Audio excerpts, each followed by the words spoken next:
হারামজাদার ভাষা কি? কুত্তা ফুট। টুট টুট টুট। কথায় আছে না, ভূতের মুখে রাম নাম। এর হয়েছে তাই যে মাইয়া কুত্তা বানর শুয়োর লুচ্চা ছাড়া কথাই বলে না, সে নাকি আমার সামান্য কুত্তি বলার জন্য ব্রেকআপ করলো। ভাবা যায় বিষয়টা। যাই হোক, পরিচয়টা দিয়ে নেই। আমি আজিজ, এবার অনার্স দ্বিতীয় বর্ষের ছাত্র। আর যার সাথে এতক্ষণ কথা বলছিলাম ও হলো জান্নাত, আমার গার্লফ্রেন্ড। গার্লফ্রেন্ড বললে এখন ভুল হবে, বলতে হবে এক্স গার্লফ্রেন্ড। এবার ইন্টার ফাইনাল ইয়ারে।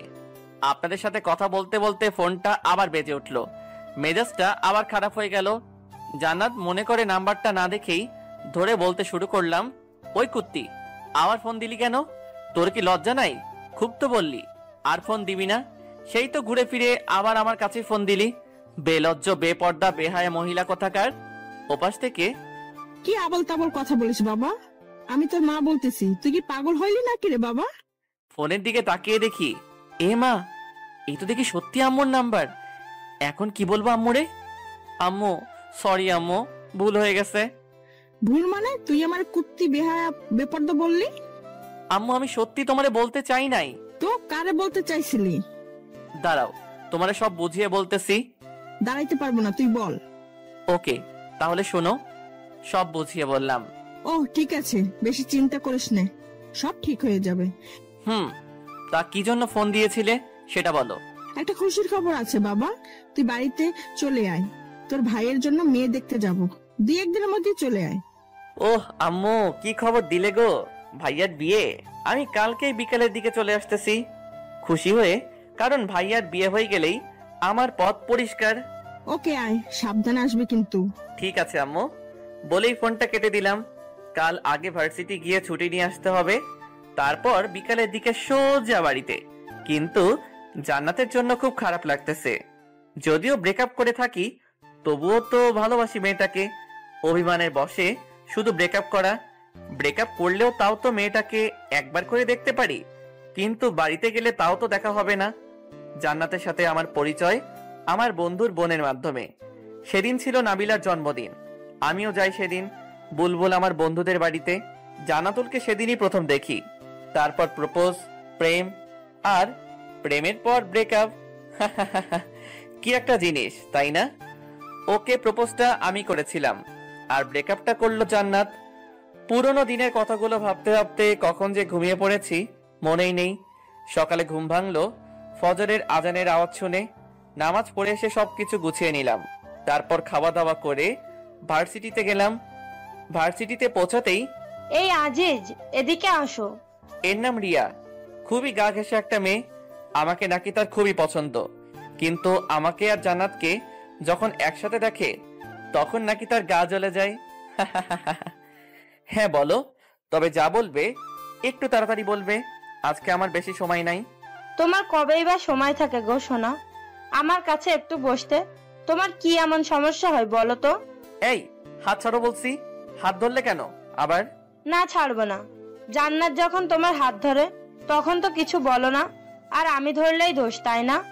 আর তোমাদের তো এখন ব্রেকআপ হয়ে গেছে, তা হাত ধরলে কোনো সমস্যা হবে না। কোনো মতে হাতটা ছাড়িয়ে, সেটাই তো গো সোনামণি, আমার গুলুগুলুটা। রিয়া সোনা, তুমি তো এখন আমার হাতটা ধরে থাকবে, কিন্তু ওই যে বললাম আমার আজ একটু কাজ আছে, কাজটা সেরে এসেই আমার হাতটা তোমাকে দিয়ে দিব। কেমন রিয়া সোনা?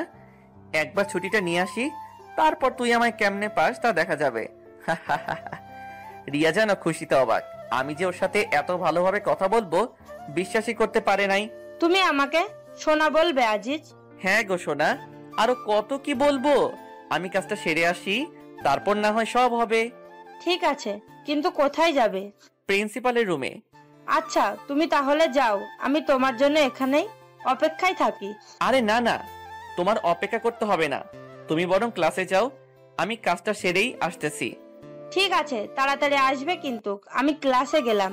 হ, তুই তাড়াতাড়ি যা, আর আমি আগে ছুটিটা নিয়ে আসি, তারপর তুই আমারে কেমনে পাস তা দেখা যাবে। ওখান থেকে প্রিন্সিপালের রুমে আসলাম, তারপর ছুটি নিয়ে দিলাম এক দৌড়ে হোস্টেলে, তারপর ব্যাগটা নিয়ে বাস স্টেশন। এদিকে রিয়া ভাবছে স্যারের রুমে আজিজ, এতক্ষণ কি করে একবার দেখে আসতে হয়, যেই ভাবা সেই কাজ। কিন্তু এ কি, স্যারের রুমে তো আদিস নাই, একবার স্যারকে জিজ্ঞেস করতে হয়। আসতে পারি স্যার? জি আসছিল। আর তোমরা লেখাপড়া করো কেন বলতে পারো? আসতে পারি স্যার এই কথাটা কি ইংরেজিতে বলা যায় না? Sorry sir. ইটস ওকে, আর সরি বলতে হবে না। কি জন্য এসেছো তাই বলো। স্যার আজিজ কি আপনার এখানে আসছিল? আসছিলেন। ছেলেটা খুবই ভালো। স্যার জানি, কিন্তু কি জন্য এসেছিল স্যার? ছুটি নেবার জন্য। হাই।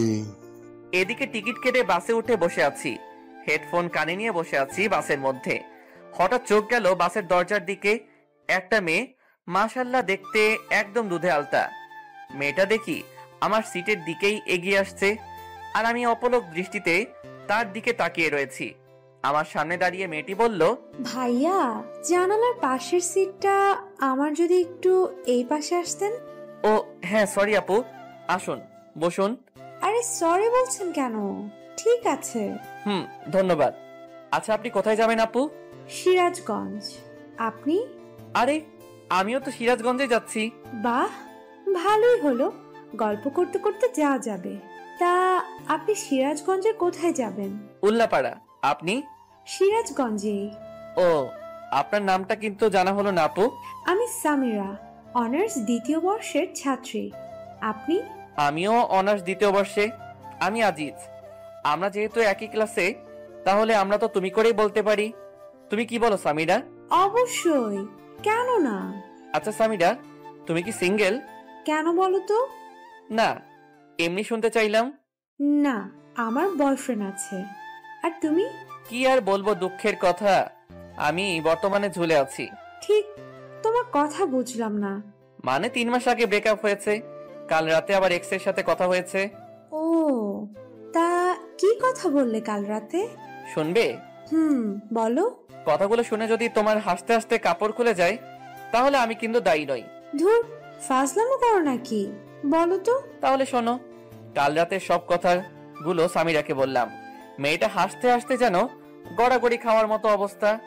আমার সব কথা শুনে সামিরা হাসতে হাসতে বলল, আজিজ তুমি তাহলে ভাত খোর। তুমিও শুরু করলে নাকি? আরে না, এমনি মজা করলাম। আচ্ছা আজিজ, একটা কথা বলবো। বলো। তুমি যদি ভাত খোর হও, তাহলে তুমি এত চিকন কেন? তোমায় তো দেখে মনে হয় না তুমি ভাত খোর। ধুর, ফাইজলামো করছো আমার সাথে, যাও, তোমার সাথেও কথা নাই। আরে আরে, রাগ করো কেন, আমি তো মজা করলাম। আচ্ছা সামিরা, ভাতখোর কাকে বলে বলতে পারবে? আমি কিন্তু এর মানেটা বুঝলাম না। ওটা তোমার গার্লফ্রেন্ডের কাছেই জিজ্ঞেস করো, আমি বলতে পারলাম না। মেয়েটার সাথে কথা বলতে বলতে তার গন্তব্যস্থানে পৌঁছে গেলাম। বাসের মধ্যে দুজন যতটা সময় একসাথে ছিলাম, সারাক্ষণ সামিরার মুখে হাসি ছিল। যাওয়ার সময়, আজিজ তুমি কিন্তু খুবই মজার একটা মানুষ। যতক্ষণ তোমার সাথে ছিলাম খুবই এনজয় করলাম মুহূর্তটা। আর তোমার কথা শুনে যতটুকু বুঝলাম, জান্নাত তোমাকে খুবই ভালোবাসে, আর অভিমানের বশে শুধু তোমার সাথে এমন ব্যবহার করেছে। আমি জানি। আমি কিন্তু তোমার গার্লফ্রেন্ডকে চিনি। কি বলো, কিভাবে? সময় হলে জানতে পারবে। আল্লাহ হাফেজ, ভালো থেকো। আজিজ আর জান্নাতের সাথে আবার ভাব করে নিও। আল্লাহ হাফেজ সামিরা। কিন্তু তুমি কিভাবে জান্নাতকে চেনো সেটা তো বলে যাও। যা, মেয়েটা চলে গেল। দূর, ভালো লাগে না। আবার একটা রহস্যের মধ্যে রয়ে গেলাম। আবার ওর নামটা ছাড়া কিছুই জানা হলো না, এমনকি ফোন নাম্বারটাও নেওয়া হলো না। কথাগুলো ভাবতে ভাবতে আমার গন্তব্য স্থানে পৌঁছে গেলাম, আমার শহর উল্লাপাড়াতে। বাস থেকে নেমে একটা সিএনজি নিয়ে সোজা বাড়িতে। দরজার সামনে এসে কলিং বেল বাজাতেই আম্মু এসে দরজা খুলে দিলেন। কিরে, এত তাড়াতাড়ি এসে গেলি? কই আসলাম এতদিন পর, একটু আদর যত্ন করবে তা না, বলছো এত তাড়াতাড়ি চলে আসলাম। আর এখন কত বাজে সেদিকে খেয়াল আছে তোমার আম্মু? বিকাল 5:30 বাজে। আচ্ছা বাবা, আমার ভুল হয়ে গেছে, মাফ কর আমাকে। এখন যা, ফ্রেশ হয়ে এসে খাবি কিছু। ভাইয়া কোথায়? তোর ভাইয়া তার রুমেই আছে। ওকে আম্মা জান, আমি গেলাম বলেই সোজা আমার রুমে চলে গেলাম। তারপর ফ্রেশ হয়ে খাওয়া দাওয়া করে ভাইয়ার রুমে গেলাম। গিয়ে, কি করছিস ভাইয়া? আরে আজিজ, তুই কখন আসলি? আয় এদিকে আয়, বস এখানে। ভাইয়া শুনলাম কাল নাকি তোর জন্য মেয়ে দেখতে যাবে। হ্যাঁ, সেই জন্যই তো তোকে নিয়ে আসলাম। কিন্তু তুই নাকি একটা মেয়ের সাথে রিলেশন করিস, তাহলে তার কি হবে? আরে বোকা, তোর আবার কি হবে? ওর সাথেই তো বিয়েটা ঠিক হলো, আমার পছন্দের মানুষের সাথে। ভাইয়া তোর সাথে তো তোর ভালোবাসার মানুষটার বিয়ে হচ্ছে, কিন্তু আমার যে কি হবে আল্লাহ ভালো জানে। কিরে, এত কি ভাবিস? কই কিছু না তো। তা তোর জান্নাতুলের কি খবর? এখন কি তোর ঝাড়ির উপর রাখে নাকি? ধুর, তুই যে কি বলিস না ভাইয়া। মেয়েটা কিন্তু খুব ভালো। তোরে কইছে মেয়েটা ভালো, তুই কি ওরে দেখছিস নাকি? দেখি নাই, তবে কথা তো বলেছি। তুই থাক তোর কথা নিয়ে, আমি গেলাম, এখন ঘুমাবো। আবার ডাকতে যাস না জানো। কাল কখন যাবি ভাবি কি দেখতে, তাই বল। সকাল 10টার দিকে। ওকে বাই বলেই আমার রুমে চলে আসলাম। সারাদিন অনেক ধকল গেছে, এখন একটু ঘুমাই। হঠাৎ করে ঘুমটা ভেঙে গেল। টেবিলের দিকে তাকিয়ে দেখি জান্নাত সাজগোজ করতেছে। আমি তো দেখেই অবাক। ঠোঁটে হালকা লিপস্টিক, চুলগুলো খোপা করা, পরনে একটা কালো শাড়ি। আমি দেখে যেন মুগ্ধ হয়ে ওর দিকে তাকিয়ে আছি। আমার তাকিয়ে থাকা দেখে জান্নাত বলল, কি দেখো অমন করে? তোমাকে তোমাকে একদম পরীর মতো লাগছে। যা দুষ্টু, ওইভাবে কেউ বলে? আমার বুঝি লজ্জা করে না? আমার কাছে আবার কিসের লজ্জা শোনা? আসো কাছে আসো, আজ তোমার সব লিপস্টিক খাবো। বলেই হাত ধরে একটানে বুকে নিয়ে আসলাম। হাই, এই কি করো? দেখো কি করি। বলেই জান্নাতের ঠোঁটে আমার ঠোঁট চোখ বুঝে ডুবিয়ে দিলাম। কিছুক্ষণ পর, এ কি জান্নাত, তোমার ঠোঁট বালু বালু লাগে কেন? কি হলো, কথা বলো না কেন? জান্নাত, তোমার লিপস্টিক পানি পানি লাগে কেন? চোখ খুলে তাকিয়ে দেখি জান্নাত নেই, আর আমার সামনে রয়েছে দেয়াল। আর ওটা লিপস্টিক না, আমার ঠোঁট কেটে রক্ত বের হচ্ছে। রক্ত দেখে দিলাম এক চিল্লানিতে পুরো বাড়ি আমার রুমের মধ্যে। কিরে, কি হয়েছে? এত জোরে চিল্লাস কেন? এ কি তোর ঠোঁট কাটলো কেমনে? কিরে, এতখানি কাটলো কিভাবে? সত্যি করে বলতো, কিভাবে কাটলি? খাটে থেকে পড়ে টরে গেছিলি নাকি? এখন এদের আমি কি বলবো? যদি বলি স্বপ্নের মধ্যে জান্নাতকে চুমু দিতে গিয়ে দেয়ালের সাথে ঠোঁট ঘষেছি, তাহলে তো মান ইজ্জত সব যাবে। আসলে ভাইয়া আম্মু, আমি খাটে থেকে পড়ে গেছিলাম। তোমরা তো জানোই আমার ঘুমের মধ্যে এপাশ ওপাশ করার স্বভাব আছে। সাবধানে ঘুমাতে পারিস না? বাসলাম, কি একটা কাণ্ড হয়ে গেল বলুন তো। এই জান্নাত কি ঠিক মতো ঘুমাইতেও দেবে না? স্বপ্নের মধ্যে কত সুন্দর একটা ব্যবহার করলো, কিন্তু সামনাসামনি ওরে বাবা একদম পেটনি। জান্নাত সবার সাথে ভালো ব্যবহার করে, শুধু আমার বেলায় এমনটা করে কেন বুঝি না। হয়তো ভালোবাসার মানুষটার প্রতি একটু বেশি অধিকার খাটাতে চায়, তাই আমার সাথে এমন করে। কথাগুলো ভাবতে ভাবতে কখন যে ঘুমিয়ে গিয়েছি খেয়ালই নাই। ঘুম থেকে উঠে ফজরের নামাজটা পড়ে খাওয়া দাওয়া করে রেডি হয়ে ভাইয়ার জন্য মেয়ে দেখতে চলে আসলাম। তারপর যা দেখলাম মোটেও তা দেখার জন্য প্রস্তুত ছিলাম না। কারণ তা হলো, ভাইয়ার জন্য মেয়ে দেখতে এসে বসে আছি প্রায় 1 ঘন্টা হলো, কিন্তু মেয়েকে আনার কোনো নামই নাই। মেয়ে আসুক আর না আসুক তাতে আমার কি। সামনে বিভিন্ন রকমের খাবার রাখা আছে, তা আমি মনের আনন্দে খেয়ে যাচ্ছি, কিন্তু ভাইয়া কিছুই খাচ্ছেন না। ভাইয়ার মুখ দেখার মতো অবস্থা হয়ে আছে, একদম ধুতুম পেঁচা। তাই ভাইয়াকে বললাম, কিরে ভাইয়া, কিছু খাবি না নাকি? দূর, আমি আছি আমার টেনশনে আর তুই আসিস খাওয়া নিয়ে। বুঝি না মেয়েদের এত কি সাজগোজ করা লাগে। সেই কখন থেকে বসে আছি, আমাদের সময়ের দাম নাই নাকি? এত চাপ নিস কেন, আসবে তো নাকি? তোর তো দেখি তরিস হয়েছে না। এত পেশাল করছিস কেন? খা না ভাই, আমার পিছে আবার লাগলি কেন? আচ্ছা ঠিক আছে, আমি কথা বলবো না তোর সাথে, আমি খাই আর তুই অপেক্ষায় থাক ভাবিকে দেখার জন্য। আমি আর কোনো কথা না বলে খাওয়াতে মন দিলাম। নিচের দিকে তাকিয়ে খাইতেছি। খাওয়ার মাঝখানে কেউ একজন বলে উঠল, আরে আজিজ, তুমি এখানে? তাকিয়ে দেখি সামিরা। তুমি এখানে কি করো? আরে সামিরা তুমি? আমি তো আমার ভাইয়ার জন্য মেয়ে মানে আমার ভাবিকে দেখতে এসেছি, কিন্তু তুমি এখানে কি করো? আরে আমি তো দুলালের। দুলালি আমার হবু ভাবির নাম। আমি এখানে থাকবো না তো কে থাকবে? কিরে, তোরা একে অন্যকে চিনিস নাকি? তুমি কিন্তু বললে না, কিভাবে জান্নাতকে তুমি চেনো? তোমায় তো বললামই, সময় হলে ঠিক জানতে পারবে। তাহলে তুমি বলবে না, তাই তো? আরে পাগল, রাগ করো কেন? তোমার ভাবি কি বিষয়টা জানে যে তুমিও প্রেম করো? ধুর, ভাবি জানবে কিভাবে যে আমি প্রেম করি? ভাবিকে তো আমি আজকেই প্রথম দেখলাম। তার মানে তুমি এর আগে তোমার ভাবিকে কখনো দেখো নাই? দেখেছি, তবে ভাইয়ার ফোনে। সামনাসামনি আজই প্রথম। ও বেশ ভালো। তবে আমার মনে হয় বেচারির চাপটা একটু বেড়েই যাবে, কারণ এখন তার বিয়ে হবে, আবার কিছুদিনের মধ্যে তোমারও বিয়ে হবে, আর তোমার বিয়ের কাজ মেয়েটাকেই একা হাতে সামলাতে হবে, তাই না? ধুর সামিরা, তুমি যে কি বলো না। লজ্জা পেলে বুঝি? আরে না না, লজ্জা পাবো কেন? আমাদের কথার মাঝেই ভাইয়ার ডাক পড়লো। কিরে, আসবি নাকি না এখানেই থেকে যাবি? না, আসি, দাঁড়াও। আচ্ছা সামিরা, তাহলে আমি আসি, আবার বিয়ের দিন কথা হবে। আল্লাহ হাফেজ। সাবধানে যাবে। আল্লাহ হাফেজ। সামিরার কাছ থেকে আসার পর, আচ্ছা ভাই, বলতো মেয়ে তোর জন্য দেখতে এসেছি নাকি আমার জন্য দেখতে এসেছি? হঠাৎ এমন কথা কেন বলছিস ভাইয়া? ঠিক বুঝতে পারলাম না। না, তোর যা ভাবসাব দেখছি তাই মনে হলো আর কি। তা মেয়েটা কি তোর পছন্দ হয়েছে নাকি? দূর ভাইয়া, তুই না একটু বেশি বুঝিস, বুঝলি? সামিরা আমার ফ্রেন্ড, আর ওর বয়ফ্রেন্ড আছে। ও কথা বলতে বলতে বাড়িতে চলে আসলাম। বুলবুলকে একবার ফোন দিতে হবে দাওয়াত দেবার জন্য, আর নাবিলার সাথেও কথা বলতে হবে। ফোন দেবার পর, হে ভাই বল, আর কেমন আছিস? আলহামদুলিল্লাহ ভালো আছি রে দোস্ত, তুই কেমন আছিস? আলহামদুলিল্লাহ ভালোই। শোন, আগামী 10 থেকে 11 তারিখ তো ভাইয়ার বিয়ে ঠিক হয়ে গেল। তুই আর নাবিলা আসবি, কিন্তু তোরা বরং 7-8 তারিখে চলে আয়, অনেক কাজও করতে হবে।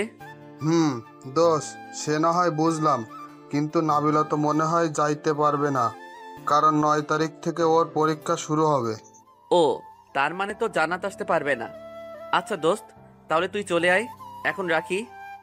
দেখতে দেখতে ভাইয়ার বিয়ের দিন চলে আসলো। বাড়ি ভর্তি মানুষ, সবাই যার যার মতো আনন্দ করছে। আমিও বন্ধুদের সাথে আনন্দ করছি, কিন্তু আনন্দের মাঝেও কিছু একটা যেন ফাঁকা ফাঁকা মনে হচ্ছে। আর সেই কিছু একটা হলো জান্নাত। হঠাৎ আমার সামনে সামিরা এসে হাজির, কিন্তু সে একা না, একটা ছেলের হাত ধরে আছে। আমাকে দেখেই ও বলল, হাই আজিজ, কেমন আছো? ভালো, তুমি? আমিও ভালো। আজিজ, যে হচ্ছে আমার বয়ফ্রেন্ড তৌসিফ, তৌসিফ আহমেদ শান্ত। আর তৌসিফ, ও হলো আজিজ। তোমাকে তো বলেছি সব ওর বিষয়ে। হ্যালো ভাইয়া, কেমন আছেন? ভালো আছি ভাই, কিন্তু আমার মনে হয় তুমি ভালো নেই, তাই না? সামিরার কাছে যতটুকু জানা যায় তোমার বিষয়ে সবকিছু শুনলাম। তুমি তো সেই বিখ্যাত সবখোর। ভাইয়া, সবই কপাল। তা তোমার তাকে তো দেখতে পাচ্ছি না ভাই, আসেনি নাকি? আসলে ভাইয়া, তার তো এক্সাম চলছে, তাই আসতে পারে নাই। এইভাবে সামিরা ও তার বয়ফ্রেন্ডের সাথে বলে বিয়ের আসরে চলে আসলাম। বিয়ের সব কাজ সম্পন্ন করে ভাবিকে নিয়ে আমাদের বাড়িতে চলে আসলাম। 7 দিন পর খাবার টেবিলে। আজিজ, একটা কথা ছিল। হ্যাঁ ভাবি, বলো। ভাই, তোমার একটা কাজ করতে হবে। আরে ভাবি, এভাবে বলছো কেন? বলো, তোমার জন্য তোমার ভাইটা কি কাজ করতে পারে? আসলে ভাই, তোমার বোনটা আজকে আসবে আমাদের এখানে, তোমার তাই একটু স্টেশনে যেতে হবে। ঠিক আছে ভাবি, তোমার চিন্তা করতে হবে না, আমি গিয়ে নিয়ে আসবো। কিন্তু ভাবি, তোমার বোনকে তো সেদিন বিয়েতে দেখলাম না। ওর তো এক্সাম চলছিল, তাই বাড়িতে আসতে পারে নাই। এখন সোজা আমাদের এখানে আসবে। ও, তা ভাবি, তোমার বোনের নামটা কি? জেসমিন। ঠিক আছে। ভাবির সাথে কথা বলে রুমে এসে ঘুমিয়ে বিকালের দিকে স্টেশনে গেলাম। অনেকক্ষণ হলো দাঁড়িয়ে আছি, শালার ট্রেন আসার নামই নাই। তাই স্টেশনের একটা বেঞ্চে বসে পড়লাম। কিছুক্ষণ পর একটা ট্রেন থামলো, আর ট্রেন থেকে নেমে দেখলাম একটা মেয়ে আমার দিকেই আসছে। মেয়েটাকে দেখে মনে হচ্ছে খুবই পর্দাশীল একটা নারী। পরনে একটা কালো বোরকা, হাতে হাত মোজা, পায়ে পা মোজা, মাথাটা বোরকার কালো কাপড় মানে হিজাব দিয়ে ঢাকা। আমার সামনে এসে মেয়েটা, আপনি কি আজিজ? কিন্তু আপনাকে তো ঠিক চিনলাম না। আমি জেসমিন, আর আপনি আমার বেয়াই, তাই না? বেআইন, আমি আপনার বেআই। কিন্তু বেআইন সাহেব, আপনি আমায় চিনলেন কেমন করে? আপনি তো আমায় আগে কখনো দেখেন নাই। আসলে আপু কাল আপনার একটা ফটো দিয়েছিল, তাই চিনলাম আর কি। কিন্তু বেআইন, আপনার কণ্ঠটা কেমন যেন চেনা চেনা লাগে। কি কি বললেন? আমার কণ্ঠ চেনা চেনা লাগে? আরে বেআইন, এমনি মজা করলাম। আপনি 10টা না, 5টা না, একটা মাত্র বেআইন, তাই মজা করলাম। মাইন্ড করলেন নাকি? না না, মাইন্ড করব কেন? আমি কি এখানেই দাঁড়িয়ে থাকবো নাকি আমাকে আপনাদের বাড়িতে নিয়ে যাবেন বেআই মশাই? ও হ্যাঁ, চলুন চলুন। চলুন। তারপর বেআইনকে নিয়ে বাড়িতে চলে আসলাম আর ভাবিকে বললাম, ভাবি এই নাও তোমার আমানত, সশরীরে নিয়ে এসেছি। ভাই ধন্যবাদ। স্বাগত। শোনো, আমি এখন আবার ঘুমাবো, রাতে কিছু খাবো না, আবার ডাকতে যেও না যেন। সকালে বুকের উপর কিছু একটা ভারী ভারী অনুভব করলাম, মনে হচ্ছে কেউ একজন আমার বুকের উপর মাথা রেখে শুয়ে আছে। চোখ খুলে তাকিয়ে দেখি, এ কি, এ তো জান্নাত। জান্নাত কিভাবে আমার রুমে আসলো আর আমার বুকে মাথা রেখে শুয়ে আছে কেন? নাকি আমি আবার সেদিনের মতো স্বপ্ন দেখছি? হয়তো স্বপ্নই হবে। সেদিন স্বপ্নে জান্নাত মনে করে দেয়ালের সাথে কি একটা কাণ্ড হয়ে গেল, ভাবতেই কেমন গা কেমনটা করে ওঠে। কিন্তু যদি এটা মানুষই না হয় তবে এত ভারী ভারী লাগে কেন? হাতে একটা চিমটি কেটে দেখলাম, না এটা তো স্বপ্ন না, সত্যি এটা জান্নাত। একবার ধাক্কা দিয়ে দেখি কে এটা। এই মেয়ে ওঠো। এই কি হয়েছে? ধাক্কাও কেন? তুমি এখানে কি করো আর আমাদের বাড়িতে আসলে কেমন করে? জান্নাত চোখ খুলে তাকিয়ে দেখে সে আমার বুকের উপর শুয়ে আছে। অমনি লাফ দিয়ে ওঠে, আমি তো আসছি তোকে মারার জন্য। বুঝলাম, আমাকে মারতে এখানে আসছো, কিন্তু আমার বুকের উপর কি করো? আমি তো রুমে এসে দেখি তুই ঘুমিয়ে আছিস, তাই কিছু বলি নাই। কারণ আমি যাকে মারি সামনাসামনি মারি, আমি কি ভীতু নাকি? তাও বুঝলাম তুমি ভীতু না, কিন্তু আমাদের বাড়িতে আসলে কেমন করে তাই বলো। কাল তো তুই নিজেই আমাকে নিয়ে আসলি। কি বলো? আমি কখন তোমাকে নিয়ে আসলাম? কাল বিকালে। ধুর, ফাজলামো করিস নাকি আমার সাথে? কাল বিকালে কোথায় থেকে তোমাকে নিয়ে আসলাম? কেন স্টেশন থেকে? আরে কাল তো আমি আমার ভাবির বোনকে স্টেশন থেকে নিয়ে আসছি। তোমাকে কখন নিয়ে আসলাম? তোর ভাবির বোনই আমি। কিন্তু ভাবি যে বলল তার বোনের নাম জেসমিন। তো কি হয়েছে? তোমার নাম তো জান্নাত, জান্নাতুল ফেরদৌস। জেসমিন আমার ডাক নাম, ওই নামে শুধু আপুই ডাকে। তার মানে এক্স গার্লফ্রেন্ড এখন আমার বেআইন? ওই কুত্তা, তুই যে আমার এক্স ছিলি বা তোর সাথে যে আমার সম্পর্ক ছিল, এটা যেন আমার আপু না জানতে পারে। শুধু আপু না, কেউ যেন জানতে না পারে। হয়, আমার তো আর খেয়ে দে কাজ নাই যে তোর মতো একটা পেতনি আমার গার্লফ্রেন্ড ছিল এটা সবাইকে বলে বেড়াবো। কুত্তা, তুই আমারে কি বললি? আমি পেতনি? ভুল কিছু তো বলি নাই। দাঁড়া কুত্তা, আজ তোর একদিন কি আমার একদিন। বলতেই জান্নাত কিছু একটা খুঁজতে লাগলো আর রুমের এক কোণ থেকে একটা ফুল ঝাড়ু পেল, ওইটা হাতি নিয়ে আমার দিকে তেড়ে আসলো মারবার জন্য। যেই বাড়ি মারবে অমনি ভাবির ডাক পড়লো, জান্নাত, এই জান্নাতুল, কই গেলি? ভাবি, বেআই সাহেব আমার রুমে। জান্নাত অমনি ফুল ঝাড়ুটা ফেলে দিল। কি রে, এখানে কি করছিস? ভাবি বেআইনের সাথে একটু মজা করছিলাম, তাই না বেআইন? আপু, আমার বেআইটা না খুবই মজার। আচ্ছা বুঝলাম, এখন চল। ঘুম থেকে উঠে তো ফ্রেশও হোস নাই, আগে ফ্রেশ হয়ে খাওয়া দাওয়া করে নে, তারপর দুজনে গল্প করিস। এখন আর মহারাজ আপনিও ফ্রেশ হয়ে নিচে খেতে আসুন। বলেই ভাবি জান্নাতকে নিয়ে চলে গেল আর জান্নাত ওদিকে মনে মনে বলছে, আমাকে পেতনি বলা তাই না? এখন যদি আপু না আসতো তবে শয়তানটার হাড়গোড় ভেঙে ফেলতাম।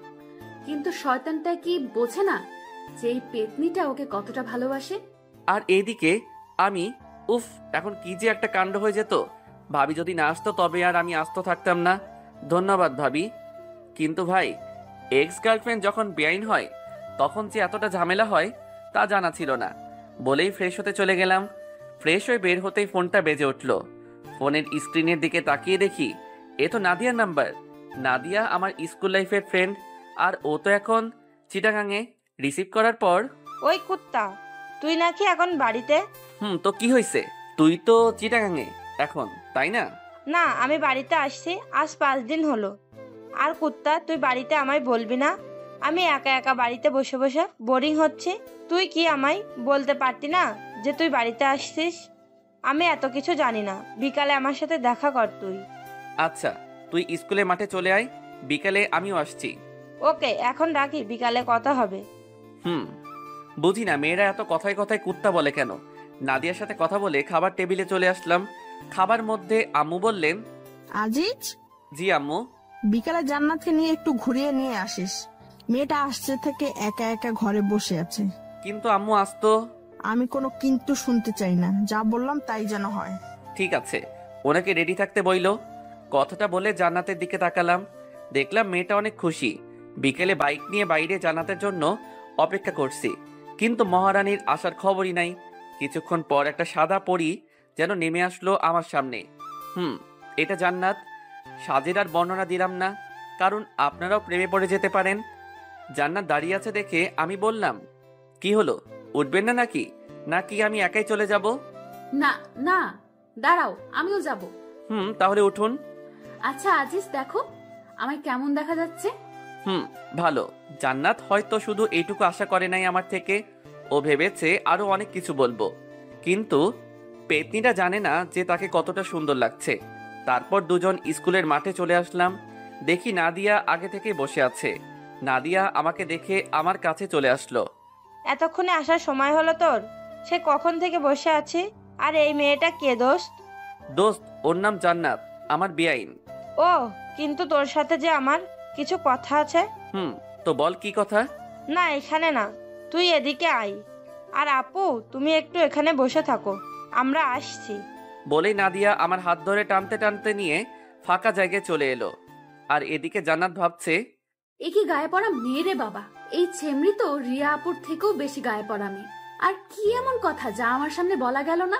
না, এই মেয়েটাকে আমার সুবিধার মনে হচ্ছে না। ধুর, ভালো লাগে না। আর এদিকে নাদিয়ার সাথে প্রায় 10 মিনিটের মতো কথা বলে জান্নাতের কাছে আসলাম। কি কথা হলো তা না হয় পরে একদিন শুনবেন, এখন থাক। এসে দেখি মেয়েটা আনমনে কি যেন ভাবছে। তারপর নাদিয়া চলে গেল, আর আমি জান্নাতকে নিয়ে পুরা গ্রাম ঘুরলাম। আমার সাথে ঘুরতে পেরে জান্নাত অনেক খুশি। একটা কথা বলবো? বলো। পেতনিটা কে? কোন পেতনি? লুচ্চা, বোঝো না কোন পেতনি? বানর কুত্তা, এতক্ষণ যার সাথে কথা বলে আসলি সেই পেতনি। ও, ওর নাম তো নাদিয়া, আমার স্কুল লাইফের ফ্রেন্ড। বুঝলাম। এখন চল, বাড়িতে যাব। তারপর জান্নাতকে নিয়ে বাড়িতে চলে আসলাম। রাত 9টা। ছাদে নাদিয়ার সাথে ফোনে কথা বলতেছি, তখনই খেয়াল করলাম কেউ একজন ছাদে এসেছে। পিছনে তাকিয়ে দেখি জান্নাত। তাই নাদিয়াকে বললাম, দোস্ত, তোর সাথে পরে কথা বলি। কার সাথে কথা বলছিলি? নাদিয়ার সাথে। কেন বলো তো? আর যেন ওই পেতনিটার সাথে কথা বলতে না দেখি। কেন কথা বলবো না? আর বললে কি করবে? একদম গলা টিপে দিব। কি? জি। কিন্তু কেন? আমি তোমার কি হই যে? আর কিছু বলতে পারলাম না, তার আগে আমার ঠোঁটে জান্নাতের ঠোঁট ডুবিয়ে দিল। কতক্ষণ ছিল ঠিক বলতে পারবো না। ছাড়ার পর, কজ আই লাভ ইউ। আর একদিন ওই পেতনিটার সাথে কথা বললে দেখ কি করি তোর। বলেই দৌড়ে চলে গেল। বুঝলাম না কিছু। জান্নাতি আমার সাথে ব্রেকআপ করলো, আর এখনো নিজেই বলছে আই লাভ ইউ। হুট করেই জান্নাত তার ঠোঁট দুটো আমার ঠোঁটের মধ্যে মিলিয়ে দিল। কতক্ষণ যে দুজনের ঠোঁট একত্রে ছিল তা বলতে পারা মুশকিলই বটে। ছাদ থেকে রুমে এসে শুয়ে থেকে ভাবছি কি থেকে কি হয়ে গেল, আর মুচকি মুচকি হাসছি যে মেয়েটা গত 2 বছর আমাদের রিলেশন চলাকালীন নিজে থেকে আমার হাতটা পর্যন্ত ধরছে কিনা মনে নেই, আর আজ সেই মেয়েটাই চুমু দিয়ে দিল। ভাবা যায়? অবশ্য আমার বিষয়টা খারাপ লাগে নাই, ভালোই তো লাগলো। কথাগুলো ভাবতে ভাবতে ভাবি এসে ডেকে গেলেন খাবার জন্য। আমিও ফ্রেশ হয়ে নিচে খেতে চলে এলাম। সবাই যার যার মতো বসে আছি খাবার জন্য। জান্নাতও আছে, আমার দিকে তাকিয়ে মুচকি মুচকি হাসছে। আমি সেই দিকে খেয়াল না দিয়ে খাওয়ার জন্য বসে পড়লাম।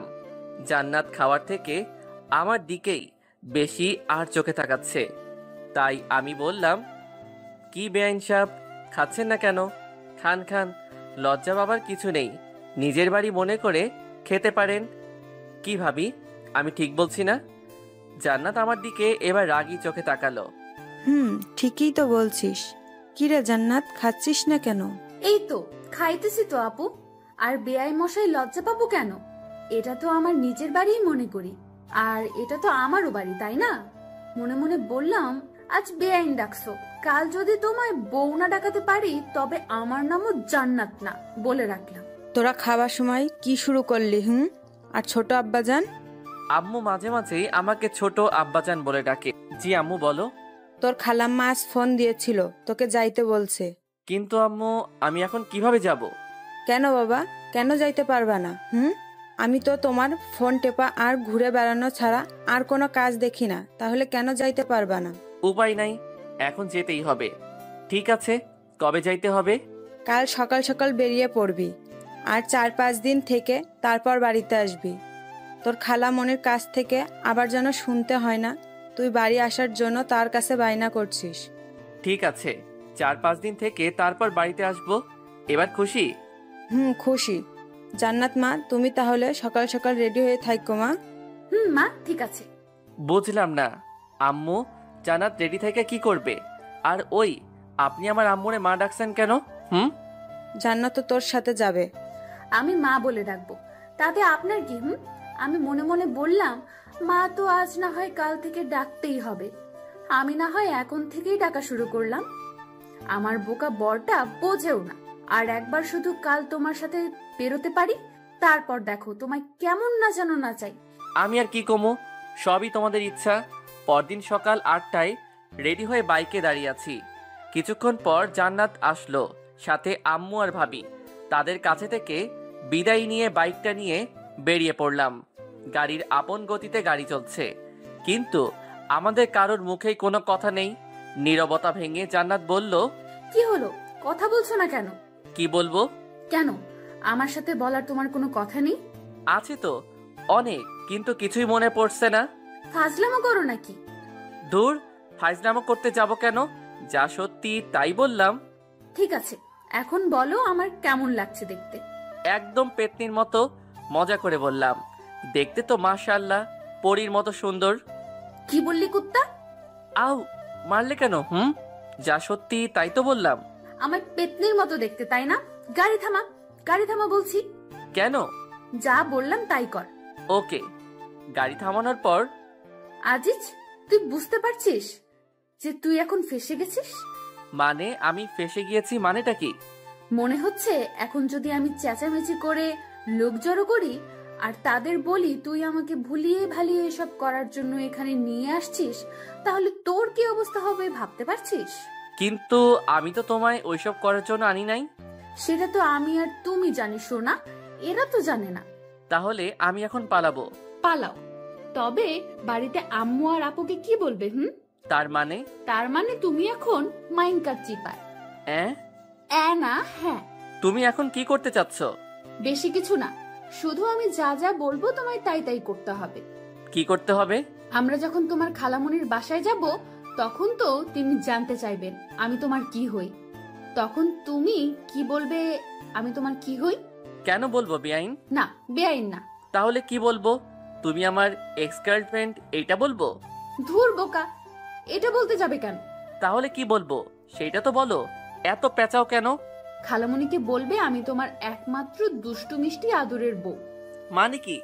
তুমি তো আমার বউ না। সেটাও শুধু তুমি আর আমি জানি, খালামনি তো জানে না।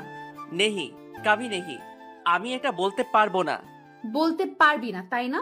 লোকজন ডাকবো নাকি? না। তাহলে আমি এখন থেকে তোর কে? বউ। জোরে বল, শুনতে পাই নাই। বললাম তো বউ। এভাবে না, বল যে তুমি আমার একমাত্র বউ, নইলে ডাকবো নাকি? না না, বলছি। বল। তুমি আমার একমাত্র আদরের বউ। এই তো আমার সোনা বর, আমার জানুটা, আমার গুলুমুলু বাবুটা। এখন চলো, যাও যাক সোনা মোনা। চলো। গাড়ি চলছে তো চলছেই, আর আমি শুধু ভাবছি কি যে হতে চলেছে। আমার খালাম্মা তো একদম সহজ সরল একজন মানুষ। জান্নাতের মতলবটা আমি কিছুই বুঝতে পারলাম না। বাইকের আয়নাতে দেখতে পেলাম জান্নাত মুচকি মুচকি হাসছে, এ যেন তার বিজয়ের হাসি। সারা রাস্তা আর একটা কথা হয় নাই দুজনের। গাড়ি এসে থামলো খালামণিদের বাড়ির সামনে।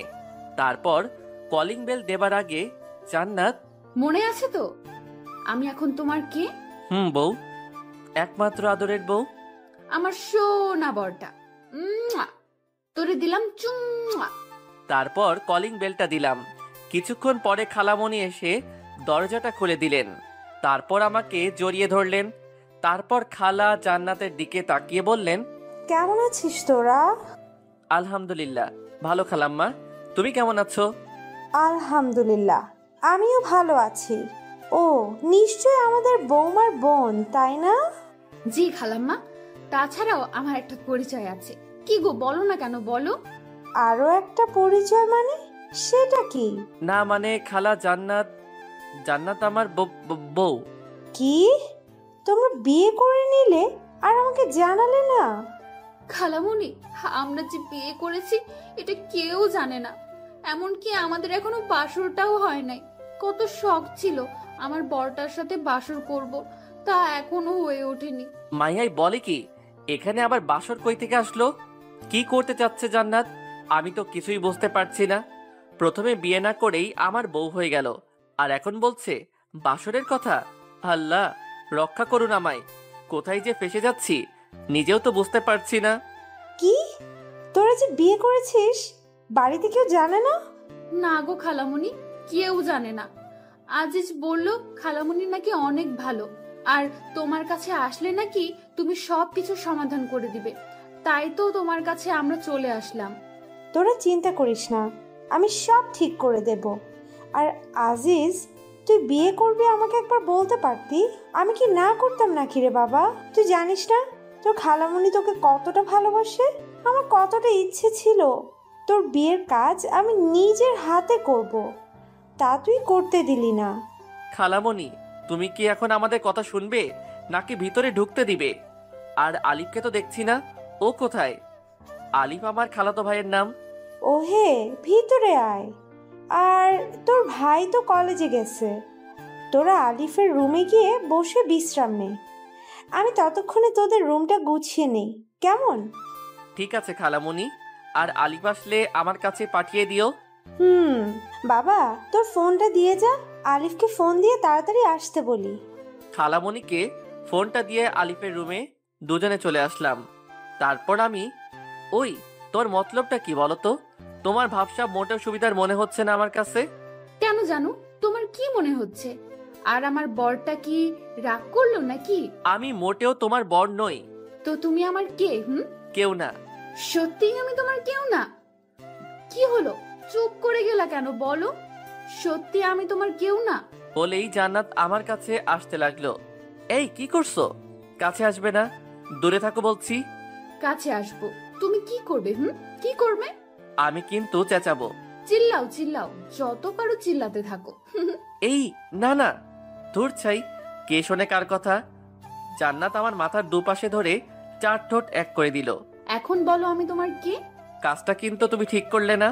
ওই কুত্তা, তোরে আমি কি বলি আর তুই কি বলিস? ধুর, ভাল লাগে না, যাও তো ফ্রেশ হয়ে এসো আগে। যাইতেছি, তারপর কিন্তু বলতেই হবে আমি তোমার কে, নইলে এইবার তোমার ঠোঁট একদম ছিঁড়ে ফেলবো। বলেই জান্নাত চলে গেল। আর আমি ভাবছি কি করতে চাচ্ছে এই মেয়েটা। ভাবতে ভাবতে আলিফ চলে আসলো। আর কিরে ভাইয়া, আসবো? দরজার দিকে তাকিয়ে দেখি আলিফের হাতে কিছু শপিং ব্যাগ। আরে আলিফ, তুই আয় আয়, আর এটা তো তোরই রুম, তুই আসবি, আমাকে জিজ্ঞেস করছিস কেন? আমার রুম, কিন্তু ভাইয়া রুমে তো তুমি একা নেই, সাথে ভাবিও আছে, তাই না? আর ভাইয়া, এটা তুমি একেবারে ঠিক করলে না। কি ঠিক করলাম না রে ভাই? এই যে বিয়ে করলে না জানিয়ে। তোরে কিভাবে জানাবো রে ভাই? আমি নিজেই জানতাম না যে আমি বিয়ে করেছি, তুই কেমনে জানবি? কিরে ভাইয়া, কথা বলো না কেন? কি ভাবো? আগে জানাইনি তো কি হয়েছে, এখন তো জানলি, তাই না? নাও, এইগুলো নাও, আর তাড়াতাড়ি এগুলো পরে বাইরে আসো। কি এগুলো? তোমার জন্য পাঞ্জাবি আর ভাবির জন্য বেনারসি। কিন্তু এগুলা কেন? আম্মু বললো তোমাকে নাকি বর বেশে দেখবে, তাই তাড়াতাড়ি চেঞ্জ করে চলে আসো। আর এই নাও তোমার ফোন, আম্মু দিল। রেখে যা। কিছুক্ষণ পরে জান্নাত বাথরুম থেকে বেরিয়ে আসলো। তারপর, কার সাথে কথা বললে গো এতক্ষণ? আলিফ আসছিল এগুলো দেবার জন্য। কি এগুলো? খুলে দেখো। ওয়াও, খুব সুন্দর এগুলো। আমাদের জন্য? আমার খুব পছন্দ হয়েছে, কিন্তু এগুলো কিসের জন্য? সবকিছু খুলে বললাম কি জন্য। তারপর দুজন রেডি হয়ে বাহিরে আসলাম। বাহিরে বের হয়ে যা দেখলাম, একজন মুরব্বী লোক খাতা কলম নিয়ে বসে আছে। দেখে মনে হচ্ছে কাজী হবে হয়তো, কিন্তু কেন? আয়, তোরা এখানে বস। খালামণি, উনি কে? উনি তো কাজী সাহেব। তোদের আবার বিয়ে দেবার জন্য নিয়ে আসলাম আলিফকে দিয়ে। আমার অনেক দিনের শখ ছিল তোর বিয়ে আমি নিজে দাঁড়িয়ে থেকে দিব। আমি জান্নাতের দিকে তাকিয়ে দেখলাম মেয়েটা মনে হয় এই কথাটা শোনার জন্য মোটেও প্রস্তুত ছিল না। মুখটা একদম ফ্যাকাশে হয়ে গেছে, সাথে আমারও একই অবস্থা। কি বলো তুমি খালামণি? আমরা তো একবার বিয়ে করেছি, তাহলে আবার কেন? তোকে বললাম না, তোর বিয়ে আমি নিজে দাঁড়িয়ে থেকে দিতে চেয়েছি। আর তোর আবার বিয়ে করতে সমস্যাটা কোথায়? হ্যাঁ, অন্য কাউকে তো আর তোকে বিয়ে করতে বলছি না, তোর বউকেই তো বিয়ে করতে বলছি। বাবা, তুই আমার জন্য এইটুকু করতে পারবি না? জান্নাত, তুমি তো কিছু বলো এখন খালামণিকে। আমি আর কি বলবো বলো, খালামণি তো আর বেশি কিছু আবদার করে নাই, তাই না? খালামণি, আমরা রাজি। আলহামদুলিল্লাহ। কাজী সাহেব, আপনি বিয়ের কাজ শুরু করুন। আমি কিছুই বুঝতে পারছি না কি থেকে কি হয়ে যাচ্ছে। এখন খালামণিকেও সত্যটা বলতে পারবো না, কারণ সে খুব কষ্ট পাবে। কি করব এখন আমি? এই সব ভাবতে ভাবতে কখন যে কবুল বলে দিয়েছি। অবশেষে জান্নাত আর আমার বিয়েটা হয়ে গেল। রাত 10টা, বাসর ঘরের মধ্যে বসে আছে জান্নাত। আমি দরজাটা খুলে ভিতরে ঢুকে রীতিমতো অবাক হলাম, কারণ ঘরটা অনেক সুন্দরভাবে সাজানো। এত অল্প সময়ে এত কিছু কিভাবে সাজালো খালামণি বুঝতে পারছি না। মনে হচ্ছে আগে থেকে সাজানো ছিল ঘরটা। আরও অবাক হলাম জান্নাতের দিকে তাকিয়ে, কারণ যে মেয়ে সব সময় আমার পিছে পড়ে থাকে সেই মেয়েটা মাথায় ঘোমটা দিয়ে নিচের দিকে তাকিয়ে বসে আছে। ভাবা যায় জান্নাতকে বউ বেশে যেন সুন্দরী অপ্সরার মতো লাগছে। আমি ভয়ে ভয়ে এক পা দুপা করে খাটের দিকে এগিয়ে যেতে লাগলাম। খাটের কাছে যেতেই জান্নাত খাট থেকে উঠে দাঁড়িয়ে আমার কাছে এসে সালাম করতে লাগলো। আমি তার 2 বাহু ধরে দাঁড় করিয়ে বললাম, এই এই কি করো? তুমি এখন আমার স্বামী, সো এটা আমার অধিকার। শুধু অধিকার নয়, বিয়ের রাতে স্বামীর পায়ে ধরে সালাম করা প্রত্যেকটা স্ত্রীর কর্তব্য ও আমাদের সমাজের নিয়ম। তাই আমাকে তুমি এটা থেকে বিরত রাখতে পারো না। কি আর করা, এই মেয়ের সাথে কথায় পারা খুবই মুশকিল। তারপর জান্নাত আবার আমার পা ছুঁয়ে সালাম করে নিল। তারপর, তোমার কি ওযু আছে? না থাকলে করে আসো, আমরা 2 রাকাত নামাজ আদায় করব। আমি ওযু করে আসছি, তোমার আছে? আছে, আসো তাহলে আমরা নামাজ আদায় করে নিই। জান্নাত 2টা জায়নামাজ বিছিয়ে দিল। আমিও জান্নাত দুজনে নামাজ আদায় করে নিলাম। তারপর নামাজ শেষ করে জান্নাত আবার গিয়ে বিছানাতে বসে পড়ল। আমি আমার টুপি ও পাঞ্জাবিটা খুলে বিছানার দিকে এগিয়ে যেতে লাগলাম। বিছানার কাছে যেতেই জান্নাত একটা বালিশ হাতে নিয়ে আমার দিকে ঢিল মেরে দিয়ে বলল, একদম বিছানার দিকে আসবে না। কেন? কি হলো আবার মেয়েটার? কারণ তুমি ওই সোফায় গিয়ে ঘুমাবে আর আমি এই বিছানায়। বুঝলাম না, তুমি বিছানায় ঘুমাবে আর আমি সোফায় ঘুমাবো? কিন্তু কেন? আমাদের তো বিয়ে হয়ে গেছে, আমরা এখন স্বামী স্ত্রী, তাহলে একসাথে ঘুমালে সমস্যাটা কোথায়? কারণ তুমি তো আর একা না, তাই না? কারণ তোমার তো অনেক বান্ধবী আছে। ভার্সিটিতে রিয়া আপু, তারপর দেখলাম নাদিয়া নামের ওই পেতনি, আর এখন সামিরা আপু তোমার কথা বলে। তার সাথে আমার যখনই কথা হয়। কি বলো এগুলো? তুমি জানো আমি কত কষ্টে সেদিন রিয়াকে ফাঁকি দিয়ে আসছি। রিয়াকে যদি ভালোই বাসতাম তাহলে কি আর তাকে ওইভাবে অবহেলা করতাম? সে না হয় বুঝলাম, কিন্তু নাদিয়া আর সামিরা আপু, তুমি সেদিন নাদিরার সাথে কি কথা বললে যা আমার সামনে বলা যেত না? এই কথা এটা সেই দিন জিজ্ঞেস করলেই তো বলে দিতাম। এর জন্য আমার পাগলিটা অভিমান করে আছে। সেদিন বলো নাই তো এখন বলো। একদম মিথ্যা কথা বলবে না, তাহলে কিন্তু। আচ্ছা শোনো তাহলে, নাদিয়া আমার স্কুল জীবনের বান্ধবী, আর তোমার বেস্ট ফ্রেন্ডের ভাইয়ের গার্লফ্রেন্ড। ঠিক বুঝলাম না, তোমার বেস্ট ফ্রেন্ড তো নাবিলা, আর নাবিলার ভাই তো বুলবুল ভাইয়া। তার মানে নাদিয়া আপু বুলবুল ভাইয়ের গার্লফ্রেন্ড? মাই ডিয়ার বউ, তোমার আর আমার মধ্যে যেমন মনোমালিন্য হয়েছিল ঠিক তেমনি ওদের মধ্যেও একই অবস্থা হয়েছিল। তাই আমি তাদের সব কিছু ঠিক করে দিলাম। আর তুমি তো জানোই তোমার সামিরা আপুর বয়ফ্রেন্ড আছে, তাহলে? আর সামিরা আমার একজন ভালো ফ্রেন্ড, বুঝতে পারলেন বউ? বলেই বালিশটা হাতে নিয়ে সোফার দিকে যেতে লাগলাম আর বললাম, তাহলে আমি কি এখন সোফাতে ঘুমাবো? কেন?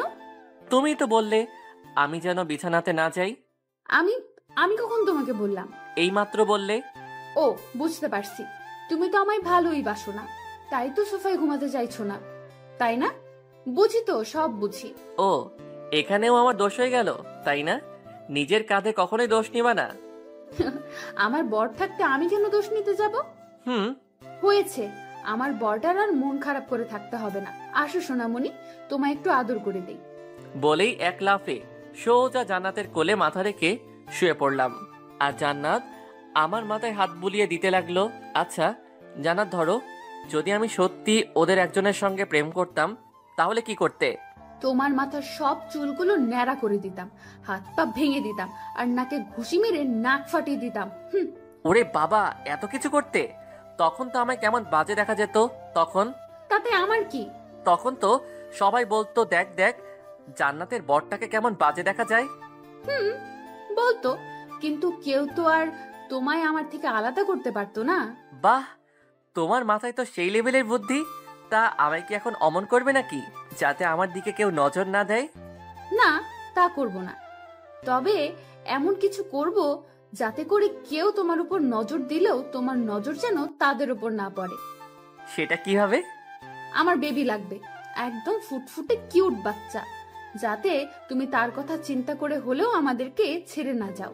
বলেই কেঁদে দিল আমার বুকের উপর মুখ লুকিয়ে। ধুর পাগলি, তোমাকে ছাড়া আমি বাঁচবই না। ছেড়ে যাওয়া তো দূরের কথা, জান্নাতুলকে জড়িয়ে ধরে তার কপালে একটা চুমু দিয়ে, সত্যি তো কখনো আমাকে ছেড়ে যাবে না তো? নেহি বউ, কাবি নেহি। তারপরও আমার বেবি লাগবে, আর আজকে থেকেই মিশন শুরু করব আমরা। আজকে থেকেই? হুম। তাহলে দেরি কেন, চলো লেগে পড়ি, আমাদের মিশন স্টার্ট করি, কি বলো? যা দুষ্টু। ইস, আমার বউ তো দেখি লজ্জাও পায়। আসো আসো, আরো কাছে আসো।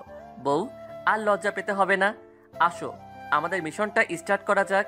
বলেই জান্নাতের ঠোঁটে আমার ঠোঁট ডুবিয়ে দিলাম। ধীরে ধীরে আমরা একে অন্যের মাঝে হারিয়ে যেতে লাগলাম। সবকিছু জানতে চাহিয়া লজ্জা দিবেন না। আমাদের মিশন কমপ্লিট, এখন ফরজ গোসলটা করতে হবে। আমরা এখন যাই, ফরজ গোসলটা সেরে আসি, কেমন? গোসল শেষ করে দুজনেই আমরা রুমে এসে শুয়ে পড়লাম। আমি বালিশে মাথা রেখে শুয়ে আছি, আর জান্নাত আমার বুকের উপর মাথা রেখে শুয়ে আছে। আমি জান্নাতকে বললাম, জান্নাত। ও বউ, শোনো না। বলো না। আমরা কি সত্যি সত্যি বিয়ে করে নিয়েছি? কি বলো এগুলা? বিয়ে করে মিশন কমপ্লিট করে এখন বলছো আমরা কি সত্যি সত্যি বিয়ে করেছি? আমার না বিশ্বাসই হচ্ছে না যে আমরা মিশনটা পর্যন্ত কমপ্লিট করে ফেলেছি। কি থেকে কি হয়ে গেল, তাই না? জি না, আমি চেয়েছি বলেই বিয়েটা হলো, বুঝলে? তার মানে তুমি এই সিচুয়েশনে না পড়লে বিয়েটা করতে না? করতাম কি করতাম না সেটা না হয় কাল সকালেই জানতে পারবে। এখন ভালো ছেলের মতো তোমার এই পেতনি বউটাকে শক্ত করে জড়িয়ে ধরে ঘুমাও তো, অনেক রাত হয়ে গেছে। বউ, তুমি শুধু আমার পেতনি বউ না, আমার দুষ্টু মিষ্টি আদরের বউ। হয়েছে হয়েছে, আর পাম মারতে হবে না, নাও এবার ঘুমাও। আমি আর কথা না বলে জান্নাতকে দু বাহুদয়ের মধ্যে আগলে নিয়ে তার কপালে একটা ভালোবাসার পরশ এঁকে দিলাম। জান্নাত আমার বুকের উপর মুখ লুকিয়ে ঘুমিয়ে পড়ল। এই মেয়েটা কিছুদিন আগেও কি ঝগড়াটাই না করলো আমার সাথে, আর এখন আমার বুকে মুখ লুকিয়ে আমাকে শক্ত করে জড়িয়ে ধরে ঘুমিয়ে আছে। এমন ভাবে ধরে আছে যেন ছেড়ে দিলেই আমি হারিয়ে যাব। ঘুমন্ত পরীটাকে বুকের সাথে আরো শক্ত করে জড়িয়ে নিয়ে আমিও ঘুমের দেশে পা বাড়ালাম। সকালে নাকের মধ্যে কেমন যেন সুরসুরি অনুভব করলাম, সাথে সাথে হাঁচি দিয়ে চোখ খুলে তাকিয়ে দেখি জান্নাত আমার পাশে বসে হাসছে। অনেক রাগ হলেও তার হাসিতে যেন আমি আবারও তার প্রেমে পড়ে গেলাম। জান্নাত হাসতে হাসতে বলল, এই যে মিস্টার বর, ঘুম ভাঙলো তাহলে? ফজরের আজান যে হয়ে গেছে সেদিকে খেয়াল নেই? ওঠো ওঠো, তাড়াতাড়ি উঠে ফ্রেশ হয়ে ওযু করে আগে নামাজ পড়ে নেন, তারপর না হয় আবার ঘুমায়েন। আর একটু ঘুমাই না বউ, তারপর নামাজ আদায় করে নেই। না না, তা হচ্ছে না, ওঠো বলছি। তারপর উঠে নামাজ আদায় করে এসে জান্নাতকে আবার বুকে নিয়ে ঘুমিয়ে গেলাম। কিছুক্ষণ পরে মনে হলো কেউ যেন দরজায় ঠক ঠক করছে। কে? ভাইয়া, আমি আলিফ। আর কতক্ষণ ঘুমাবি? এবার তো ওঠো, আম্মু খাবার জন্য ডাকছে তো। খালামণিকে বল আসছি। তুই এখন যা তো ভাই, 5 মিনিট লাগবে আমার। তারপর আলিফ চলে গেল। আমি জান্নাতকে নিয়ে দরজা খুলে বের হলাম। তারপর যা দেখলাম তার জন্য মোটেও প্রস্তুত ছিলাম না, কারণ আমার সামনে দাঁড়িয়ে আছে আম্মু, আব্বু, ভাইয়া আর ভাবি। আমি তাদের দেখে একদম থ হয়ে গেলাম। এরা এখানে কিভাবে আসলো? আমি ভয়ে ভয়ে আম্মুর দিকে তাকিয়ে বললাম, আম্মু বিশ্বাস করো, আমরা কিছুই করি নাই। আর আম্মু, আমি এসব করতে চাই নাই। এই জান্নাত আমাকে ব্ল্যাকমেইল করে ওইসব করতে বাধ্য করেছে। আমার এমন হ্যাবলা মার্কা মুখ দেখে সবাই ফিক করে হেসে দিল, আর জান্নাত গিয়ে আম্মুকে জড়িয়ে ধরলো। কি হচ্ছে এসব?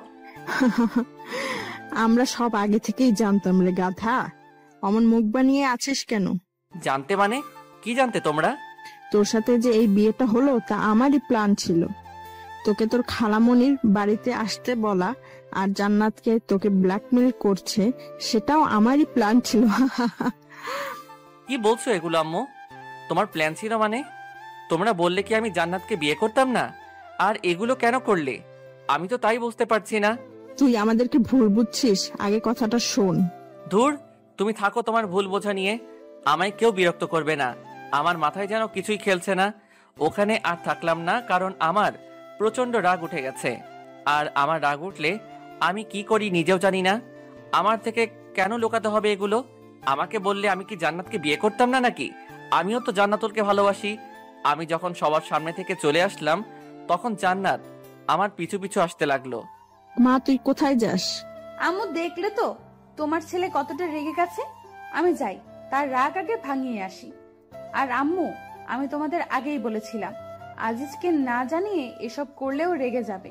আমি জানি রে মা, আমার ছেলেটা একটু বেশি বদমেজাজি, আর আমরা তো ওর ভালোর জন্যই ওকে কিছু জানাই নেই।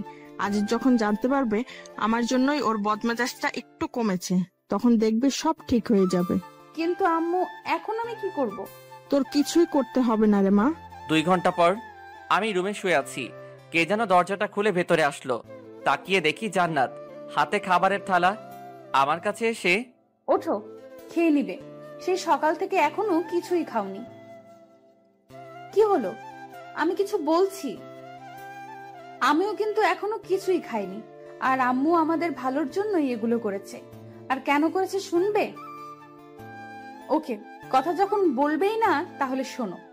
সেদিন যখন তোমার সাথে প্রথম ঘুরতে বের হয়েছিলাম আর আমরা একটা রেস্টুরেন্টে গিয়েছিলাম, মনে আছে তোমার? রেস্টুরেন্টে তুমি যখন তোমার মোবাইলটা ফেলে ওয়াশরুমে গেলে, তখনই আম্মু ফোন দেয় তোমায়। আমি প্রথমে ধরতে না চেয়েও ফোনটা ধরি। আমার গলা শুনে আম্মু জিজ্ঞেস করেন আমি কে। তখন আমি আমার আর তোমার বিষয়ে সবকিছু খুলে বলি আম্মুকে। আম্মু তখন বলেন, মারে, আমার ছেলেটাকে কিন্তু খুব বদমেজাজি, আর তুই চাইলে আমার ছেলেটার এই স্বভাবটা ঠিক করতে পারিস। কিভাবে? আমার ছেলেটা যখন তোকে মেজাজ দেখাবে, তখন তুই তার থেকে ডাবল মেজাজ দেখাবি। কিন্তু আম্মু। কোনো কিন্তু নয়। তখন থেকে নিজের ইচ্ছা না থাকার পরেও তোমার সাথে খারাপ ব্যবহার করি, তারপর ইগনোরও। জানো, তোমায় যখন এড়িয়ে চলতাম তখন আমার কতটা কষ্ট হতো। তারপর যখন দেখলাম আম্মুর কথাটা অনেক কাজে দিতেছে, তোমার বদ মেজাজটা ভালো হয়ে যাচ্ছে, তখন আমি আর আম্মু অনেক খুশি হয়েছিলাম। আর তারপর আজ এই দিন। কি হলো? তাও এখন আমার সাথে কথা বলবে না? ও, বুঝতে পেরেছি, তুমি তো এখন আর আমাকে ভালোই বাসো না, তো কথা বলছো না। ঠিক আছে, তুমি যখন আমাকে ভালোবাসো না আর কথাও বলবে না, তাহলে আমিও আর তোমার কাছে পড়ে থাকবো না, এখনই চলে যাব। বলেই জান্নাত যেই পা বাড়াবে অমনি ওর হাতটা ধরে এক টানে আমার বুকের উপর নিয়ে এসে, খুব সাহস হয়েছে না? আমাকে ইগনোর করা হয়েছে এতদিন, এখন আবার আমাকে ছেড়ে চলে যাবে না? খুব বার বেড়েছে তোমার, তাই না? আমাকে না জানিয়ে এক পা বাড়ির বাহিরে বের করলে একদম পা ভেঙে হাতে ধরিয়ে দিব। তুমি তো এখন আমায় ভালোই বাসো না, তাই তো কথা বলছো না আমার সাথে। ঠিক আছে, তোমার আর আমার সাথে কথা বলতে হবে না। আমি আর এখানে পড়ে থাকবো না, চলে যাবো আজই, আর এক্ষুনি। তুই জানিস, তোর সাথে যখন আমি কথা বলতে যেতাম আর তুই আমাকে এড়িয়ে চলতি, তখন আমার কতটা কষ্ট হতো। মনে হতো নিজেকে শেষ করে দেই। কিন্তু যখন আম্মু আব্বু ভাইয়ার কথা মনে হতো, তখন আর কিছুই করতে পারতাম না। আবার মনে হতো তুই যদি আবার আমার কাছে ফিরে আসিস আর আমাকে যদি না পাস, তখন তো তুই কষ্ট পাবি। আমি যে তোকে কষ্ট দিতে পারতাম না রে পাগলি। আমি যে তোকে অনেক ভালোবাসি রে। কেমনে থাকতাম তোকে ছাড়া বল? কথাগুলো বলে জান্নাতের দিকে তাকিয়ে দেখি মেয়েটা আমার বুকের মধ্যে মুখ লুকিয়ে কান্না করছে। একটু বেশি বলে ফেললাম নাকি? তাই আবার মজা করে বললাম, তুমি আমাকে ছেড়ে চলে যাবে তাই না জান্নাত? ওকে যাও, তোমাকে ছাড়া তো 3টা মাস থেকেই আসি, আর বাকি জীবনটা না হয় তোমার স্মৃতি নিয়ে বেঁচে থাকবো। আর আমারও অভ্যাস হয়ে গেছে তোমাকে ছাড়া থাকতে থাকতে। যাও যাও, তুমি লাগবে না তোমাকে আমার। কথাটা বলতেই জান্নাত আমাকে আরো শক্ত করে জড়িয়ে ধরে হাউমাউ করে কান্না করে দিল। আমাকে তাড়িয়ে দিবে আজিজ? এইবার আমি তোমার থেকে আলাদা হলে মনে হয় আর বাঁচবো না আজিজ। আমি সত্যি সত্যি মরে যাব। তুমি জানো আজিজ, তোমাকে যখন এড়িয়ে চলতাম, ইচ্ছে না থাকা সত্ত্বেও তোমার থেকে যখন দূরে দূরে থাকতাম, তখন আমার কতটা কষ্ট হতো। মনে হতো আমার বুকের মধ্যে থেকে কেউ যেন আমার কলিজাটা বের করে নিচ্ছে। তারপরও তোমার থেকে দূরে থাকতাম তোমার ভালোর জন্য, আমাদের ভালোর জন্য। আমাকে তাড়িয়ে দিও না আজিজ, আমি যে তোমাকে ছাড়া বাঁচবো না। জান্নাতের গায়ে যতটা সম্ভব শক্তি আছে, সব শক্তি দিয়ে আমাকে জড়িয়ে ধরে কথাগুলো বলল। তুমি তো বললে আমার কাছে থাকবে না, চলে যাবে। সে তো তুমি আমার সাথে কথা বলছিলে না বলে তার জন্য বললাম। আচ্ছা ঠিক আছে, আমি যদি কখনো তোমাকে ছেড়ে চলে যেতে চাই, তাহলে তুমি আমার হাত পা ভেঙে দিও, কেমন? তাও আমাকে তোমার কাছ থেকে যেতে দিবে না। ইস, শখ কত! আমার এত সুন্দর বউটার নাকি হাত পা ভেঙে দিব, তখন তোমাকে কেমন কেমন দেখাবে না? আর লোকে তখন আমাকে কি বলবে? বলবে, দেখ আজিজের বউটাকে কেমন দেখা যায়, একদম পেতনি। বললে বলুক, তাতে আমার কি? সেটা তো আর আমাকে বলবে না, তোমাকেই বলবে। আর তার জন্যই যদি আমাদেরকে কেউ আলাদা করতে না পারে, তাহলে আমার হাত পা ভাঙতে কোনো সমস্যা নাই। আমাদেরকে এমনিতেই কেউ আলাদা করতে পারবে না রে পাগলি, সে শক্তি কারো আছে নাকি আল্লাহ তাআলা বাদে? আর যে আলাদা করতে আসবে, আমি তারই হাত পা ভেঙে দিব না? আমিও ভেঙে দিব। ঠিক আছে, দিও। এই বউ, আমার কিন্তু অনেক ক্ষুধা লেগেছে। তোমার জন্য তো খাবার এনে রেখেছি, টেবিলে আছে, খেয়ে নাও। না থাক, খাবো না। খাবে না কেন? এই তো বললে তোমার নাকি অনেক ক্ষুধা লেগেছে। লেগেছে তো। তবে খাবে না কেন? কেউ একজন যদি খাইয়ে দিত তাহলে খাইতাম। তো সেই কেউ একজন তোমাকে না করেছে যে সে খাইয়ে দিবে না? বললেই তো হয় তুমি আমার হাতে খাবে। সেই কেউ একজন কি বোঝে না তারও তার বউয়ের হাতে খেতে ইচ্ছে করে? হয়েছে হয়েছে, আর ন্যাকামি করতে হবে না। আসো খাইয়ে দেই আমার বরটাকে। তারপর জান্নাত আমাকে খাইয়ে দিতে লাগলো, আর আমি খাইতে লাগলাম। ওহ ভাই, জানেন না বউয়ের হাতে খেতে কতটা মজা। যে বউয়ের হাতে খাবার খায় সেই শুধু জানে এর হাতের খাবার একদম যেন অমৃত। দুঃখের বিষয়, আমি এখনো ছোট্ট বাচ্চা, একটা ছেলে, সবেমাত্র এসএসসি দিলাম। বিয়ে করা তো দূরের কথা, বউ পামু কই? জান্নাত আমাকে খাইয়ে দিতেছে আর আমার মুখের দিকে তাকিয়ে আছে। তার তাকিয়ে থাকা দেখে বুঝতে পারলাম ওরও অনেক ক্ষুধা লেগেছে। মেয়েটাও তো সারাদিন কিছু খায়নি, তাই আমিও এক লোকমা খাবার নিয়ে জান্নাতের মুখের কাছে ধরলাম।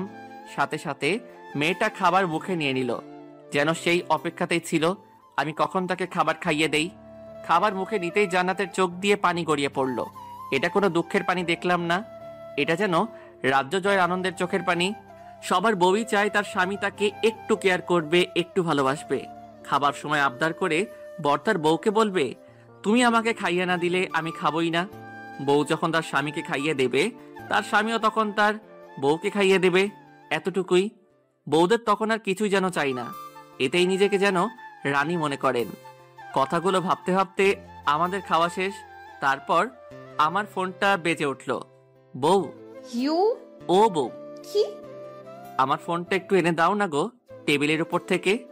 পারবো না, নিজেটা নিজেই নিয়ে নাও। থাক, তোমার আনতে হবে না, আমি নিয়ে নেই। ফোনটা হাতে নিয়ে দেখি অচেনা নাম্বার। ধরার পরে, হ্যালো, আসসালামু আলাইকুম, কে বলছেন? ভাইয়া, আমি রাফি বলছিলাম, আপনার কলেজের ছোট ভাই। ও রাফি, ভাই বল। ভাইয়া, আপনাদের তো কালকে ফর্ম ফিল আপের লাস্ট ডেট। ও হ্যাঁ, তাই তো, ধন্যবাদ ভাই, আমার তো মনেই ছিল না। আরে ভাই, ধন্যবাদ দেওয়ার কি আছে, আমি রাখি তাহলে, কাল দেখা হবে। কে ফোন দিয়েছিল গো? রাফি কলেজের ছোট ভাই, কাল একবার কলেজে যেতে হবে, ফর্ম পূরণ করতে হবে। ও, তাহলে আর দেরি করো না। পরের দিন সকাল 7টা, জান্নাতের কপালে চুমু এঁকে দিয়ে ভার্সিটির উদ্দেশ্যে রওনা দিলাম। কলেজের মধ্যে ঢুকতেই আমার চোখ কপালে উঠে গেল। আমি ভাবতেও পারি নাই কলেজে ঢুকেই প্রথমে এই মেয়েটার সম্মুখীন পড়তে হবে, কারণ আমার সামনে রিয়া দাঁড়িয়ে আছে।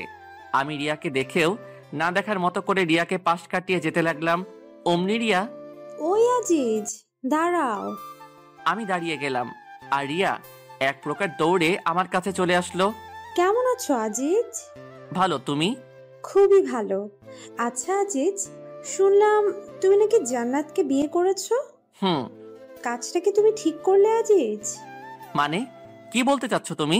মানে কিছু না। আচ্ছা আজিজ, একটা কথা বলো তো, জান্নাতের মধ্যে কি এমন পেলে যা আমার কাছে ছিল না? জান্নাত তোমায় কি এমন সুখ দিতেছে যা আমি তোমায় দিতে পারতাম না? আমি কি তোমাকে জান্নাতের থেকে বেশি আমি তোমায় সুখ দিতে পারতাম? রিয়া, তুমি একটু বেশি বলে ফেলছো না? বেশি বলিনি আজিজ, তুমি হয়তো জানো না, এই কলেজে শুধু স্টুডেন্টরাই আমার জন্য পাগল না, অনেক স্যারও আছে যারা আমার জন্য পাগল, আর আমি শুধুই তোমার জন্য পাগল। ছি রিয়া, তুমি কি সত্যি পাগল হয়ে গেলে নাকি? কি বলো এগুলা? হ্যাঁ হ্যাঁ, আমি পাগল হয়ে গেছি, তোমার জন্য পাগল হয়ে গেছি। আচ্ছা, তুমি চাইলেই পরীক্ষা করে নিতে পারো কার কাছে বেশি সুখ পাও, তুমি আমার কাছে নাকি ওই জান্নাতের কাছে। এসো আমার সাথে, এসো কমন রুমে, তোমাকে দেখিয়ে নিয়ে আসি কে বেশি সুখ দিতে পারে। বলেই রিয়া আমার হাত ধরে টানতে লাগলো। আমি রিয়ার হাতটা ছাড়িয়ে রিয়াকে একটা গালে থাপ্পড় মেরে বললাম, ছি রিয়া, তোমার মন মানসিকতা এতটা নীচ? তোমাকে আমি একটা ভালো মেয়ে মনে করেছিলাম, কিন্তু তুমি আমাকে মারলে আজিজ। তুমি হয়তো জানো না আজিজ, আমি যা চাই তাই পাই, দরকার পড়লে জোর করে আদায় করে নেই, আর যদি তাও না পাই তাহলে কাউকে পেতে দেই না। এমন কমন ডায়লগ সবাই দেয়, আমিও তোমাকে তার ব্যতিক্রম মনে করি না। আমি কি জিনিস তুমি এখনো জানতে পারোনি আজিজ। তুমি কি করতে চাচ্ছ? Wait and see. ও সরি, তুমি তো বেশিক্ষণ দেখতেও পারবে না। ওই তোরা কোথায়, চলে আয়। সাথে সাথে অনেকগুলা ছেলে এসে আমাকে চারদিক দিয়ে ঘিরে নিল। তাদের সকলের হাতে হকি স্টিক আর স্ট্যাম্প। কয়েকটা ছেলেকে দেখে চিনতে পারলাম ওরা রিয়ার কাজিন হয়। দাঁড়িয়ে দাঁড়িয়ে কি তোরা তামাশা দেখবে নাকি কাজ শুরু কর? হ্যাঁ পু, কাজ শুরু করছি। বলেই আমার পায়ের হাঁটুর গিরাতে একটা বাড়ি মারল। তাল সামলাতে না পেরে মাঠের মধ্যে পড়ে গেলাম। কি হলো, তোরা থামলি কেন? ওর এমন অবস্থা করবি যাতে বুঝতে পারে এই রিয়ার কথা না মানলে কি হয়। তারপর সবাই মিলে আমাকে মারতে লাগলো। ক্যাম্পাসের সবাই আমার দিকে তাকিয়ে আছে, কিন্তু কেউই এগিয়ে আসতে সাহস পাচ্ছে না। আমি যে ব্যথাতে বারবার চিৎকার করে উঠছি, মাগো ও মাগো, কিন্তু আমার চিৎকার সবার কানে পৌঁছালেও কেউ যেন শুনতে পাচ্ছে না। এতক্ষণ আমাকে মারতে দেখছিল কলেজের ছোট ভাই রাফি, তাই রাফি তাড়াতাড়ি করে বুলবুলের ফোন দেয়। হ্যালো বুলবুল ভাইয়া। হ্যাঁ রাফি বল। রাফি কি হয়েছে, তোর কণ্ঠ এমন শোনা যাচ্ছে কেন? বুলবুল ভাইয়া, আজিজ ভাইয়াকে রিয়া আপুর কলিগরা। আজিজ? কি হয়েছে আজিজের? তুই এখন কোথায়? আর আজিজ কি তোর কাছেই আছে? কি হলো বলছিস না কেন? কলেজ ক্যাম্পাসে। তুই চিন্তা করিস না ভাই, আমি আসছি। তুই রাহাত, সুমন আর আমাদের ক্লাবের সকলকে খবর দে, আমি আসছি। বুলবুল এক প্রকার পাগলের মতো দৌড় দিতে লাগলো। রাফি এদিকে রাহাত, সুমন আর তাদের ক্লাবের সকলকে খবর দিয়ে দেয়। সকলে ছুটে চলে আসে কলেজে। এসে দেখে আজিজ জ্ঞান হারিয়ে মাঠের মধ্যে পড়ে আছে। তবুও রিয়ার কাজিনরা আজিজকে মেরেই যাচ্ছে। বুলবুলদের দেখে রিয়া পালিয়ে যেতে লাগলে তাদের কলেজের আসিয়া নামের একটা মেয়ে রিয়াকে ধরে ফেলে, আর সাথে তার বান্ধবীরাও। এদিকে বুলবুল, সুমন, রাহাত ও তাদের বন্ধুরা রিয়ার কাজিনদের উড়াধুরা মারতে থাকে। কিছুক্ষণ পর পুলিশ চলে আসে সেখানে এবং সবকিছু পর্যবেক্ষণ করে রিয়া ও তার কাজিনদের ধরে নিয়ে যায়। এদিকে জ্ঞান হারিয়ে মাঠের মধ্যে পড়ে আছে আজিজ। তার মাথায় আঘাত করার কারণে মাথা দিয়ে প্রচন্ড পরিমাণে রক্ত বের হচ্ছে। বুলবুলরা তাড়াতাড়ি করে আজিজকে হসপিটালে নিয়ে যায়। তারপর আজিজের বাড়িতে তার ভাবির নাম্বার ফোন করে বুলবুল। হ্যালো, কে বলছেন? ভাবি, আমি বুলবুল, আজিজের বন্ধু। হ্যাঁ, কি হয়েছে? তোমরা কাঁদছো কেন? কে ফোন করেছে রে আপু? বুলবুল। দে দেখি, আমাকে দে ফোনটা। হ্যালো বুলবুল ভাইয়া, কি হয়েছে, কাঁদছেন কেন? জান্নাত, আজিজকে ওরা। আজিজের নাম শুনেই জান্নাতের গলা শুকিয়ে যায়। ভাইয়া, আজিজের কি হয়েছে বলুন প্লিজ, কাঁদবেন না ভাইয়া। বলুন প্লিজ। জান্নাত বুলবুলের কথা শুনে হাতে থেকে ফোনটা পড়ে যায় এবং এক চিৎকার দিয়ে সাথে সাথে ফ্লোরে পড়ে গিয়ে জ্ঞান হারিয়ে ফেলে। জান্নাতের চিৎকার শুনে বাড়ির সবাই একত্রিত হয়ে যায়। জান্নাতুল, এই জান্নাত, কি হলো তোর? কথা বল।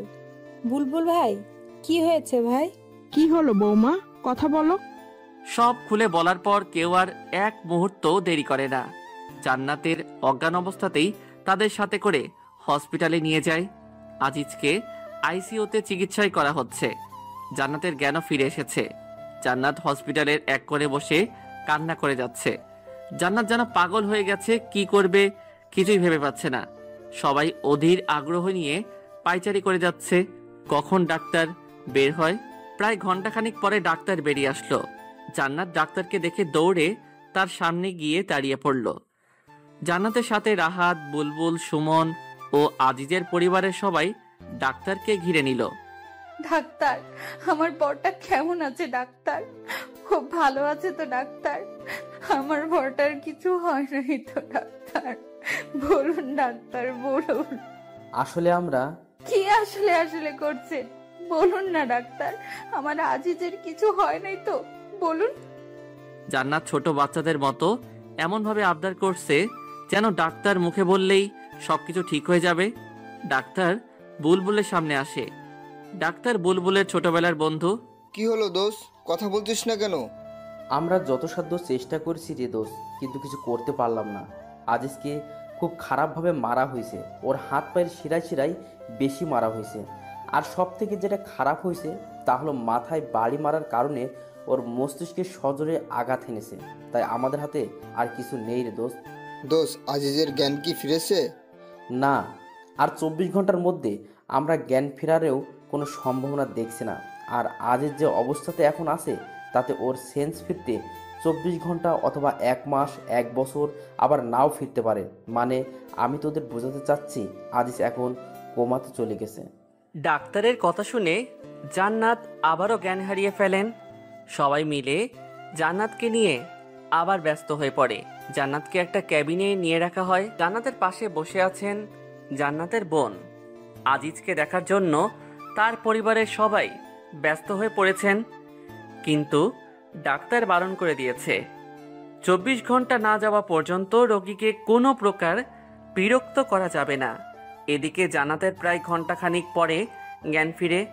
জ্ঞান ফিরতেই আজিজ আজিজ বলে চিৎকার করে ওঠে। আপু, আমার বর কই রে? ওর কিছু হয় নাই তাই না রে আপু? ওই ডাক্তারটা না খুব বাজে তাই না রে আপু? আমার বরকে নিয়ে কি সব আজে বাজে কথা বলছিল। আমি আমার বরের কাছে যাব, আমাকে নিয়ে চল না রে আপু। তুই শান্ত হ বোন। আজিজের তো কিছুই হয় নাই তাই না? আজিজ এখন ঘুমিয়ে আছে, ওকে তো এখন বিরক্ত করা যাবে না। আজিজের কাছে গেলে তো আজিজের ঘুম ভেঙে যাবে তাই না রে বোন? তুই কান্না করছিস কেন রে আপু? ওহো, আমি বুঝতে পেরেছি, তোরা মিথ্যা বলে আমাকে সান্ত্বনা দিচ্ছিস তাই না? ধুর পাগলি, আমি কখন কাঁদলাম? এই দেখ, আমার চোখে কি পানি আছে নাকি? তুই কি দেখেছিস? তাহলে আমাকে আমার বরটার কাছে নিয়ে চল। আমার বরটাকে আমার খুব দেখতে ইচ্ছে করছে। তোকে বললাম না, আজিজ এখন ঘুমিয়ে আছে, ওকে বিরক্ত করা যাবে না।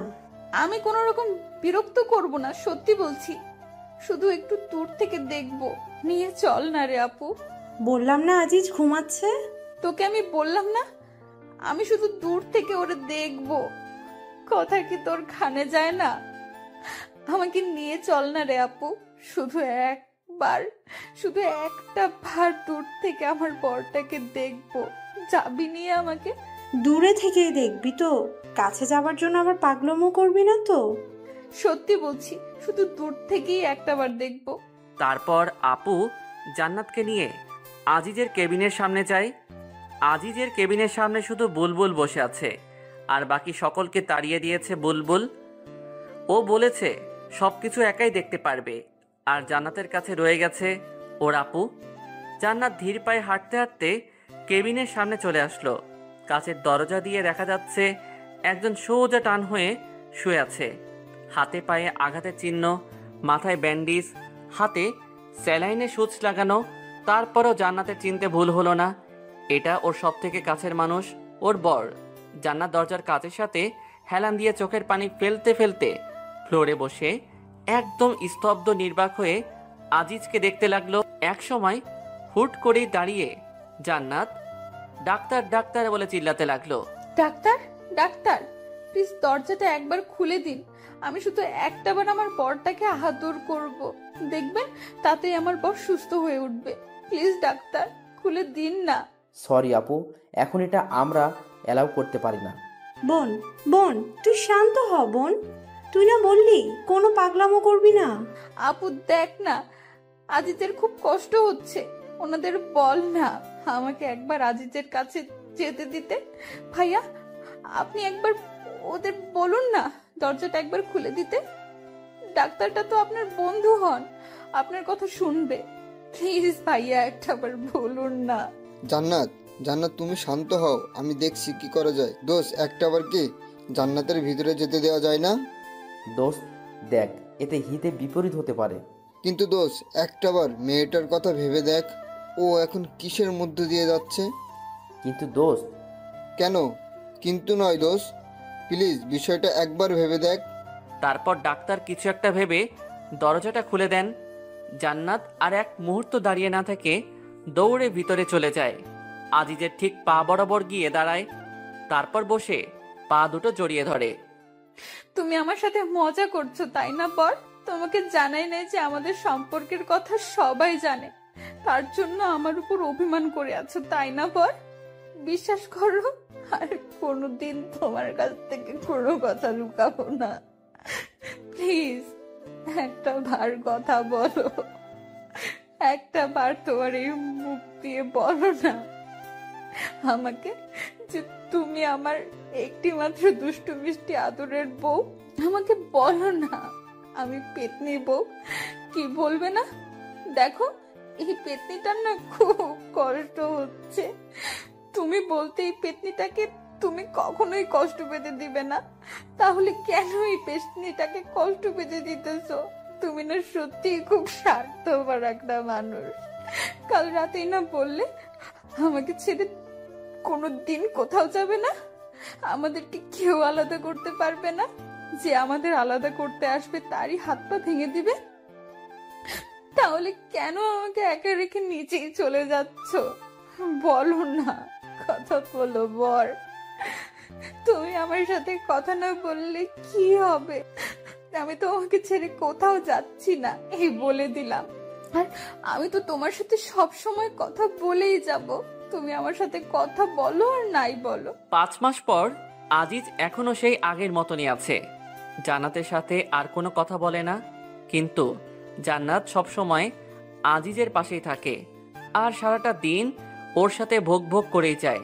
এদিকে জান্নাতের আম্মু আজিজের আম্মুকে বলছেন, বেয়ান একটা কথা বলবো? জি বেয়ান বলেন, এটা আবার জিজ্ঞেস করতে হবে কেন? বেয়ান দেখেন, আজই যেভাবে পড়ে আছে কম দিন তো হলো না, আর যে কথাটা বলতে চাইছি আপনি নিশ্চয়ই বুঝতে পারছেন। আমার মেয়ে জান্নাতের তো একটা ভবিষ্যৎ বলে কিছু আছে, তাই না বেয়ান? এভাবে আর কতদিন চলতে দেওয়া যায় আপনিই বলুন। আম্মু, তুমি কি বলছো এসব? বৌমা, উনি তো ঠিকই বলেছেন, আমার ছেলেটা তো আর ভালো নেই, আর জান্নাতেরও তো একটা ভবিষ্যৎ আছে, তাই আমার ছেলের জন্য তো আর জান্নাতের ভবিষ্যৎটা নষ্ট করতে পারি না। মা, আপনি আম্মুর কথায় কিছু মনে করবেন না। আর আম্মু, তুমি যা ভাবছো তা কিছুই হচ্ছে না। না মা, তা হয় না। বেআইন, চলেন আমরা এখনই হসপিটালে গিয়ে জান্নাতকে সব বুঝিয়ে বলবো। তারপর সকলে মিলে হসপিটালে চলে আসেন। এসে দেখে জান্নাত আজিজের গা মুছিয়ে দিচ্ছে। জান্নাত সকলকে দেখে, আরে আম্মু, তোমরা তোমরা কখন এলে? এই তো মা, মাত্রই এলাম। তুই কি করছিলি রে মা? দেখো না আম্মু, তোমাদের ছেলেটার নাকি অনেক গরম ধরেছে, ওর গাটা মুছে দিচ্ছিলাম। জান্নাতের কথা শুনে আজিজের আম্মু মুখ চেপে কান্না করে দেন। আরে আম্মু, তুমি কাঁদছো কেন? দেখো না আমি কি কখনো কাঁদি না নাকি? কই মা, এই দেখ আমি একদম কাঁদছি না। মারে, তোকে একটা কথা বলি। বলো। মারে, তুই আর আমার এই আদমারা ছেলেটার সাথে কতদিন থাকবি বলতো? তোরও তো একটা ভবিষ্যৎ আছে তাই না রে মা? সেটাও তো ভাবতে হবে আমাদের। আজিজের আম্মু কথা শুনে জান্নাতের হাসি মাখা মুখখানা নিমেষে কালো হয়ে যায়। তুমি কি বলতে চাচ্ছ আম্মু? আমি আমার বরটাকে ছেড়ে চলে যাই, এটাই বলতে চাচ্ছ তাই না? হ্যাঁ রে মা, তুই একদম ঠিক ধরেছিস। আর কতদিন এই মিথ্যা জীবন কাটাবি বল? আম্মু, তোমরা যদি ভেবে থাকো আমার বরের কাছ থেকে আমাকে আলাদা করবে, তাহলে ভুল ভাবছো। কিন্তু মা। কোনো কিন্তু না, তোমরা এখন এখান থেকে যাও তো, আমার ভালো লাগছে না। বিশেষ করে তোমাদেরকে এখানে আমার একদমই সহ্য হচ্ছে না। বের হও প্লিজ। জান্নাত তাদেরকে এক প্রকার ধাক্কায় বের করে দিল।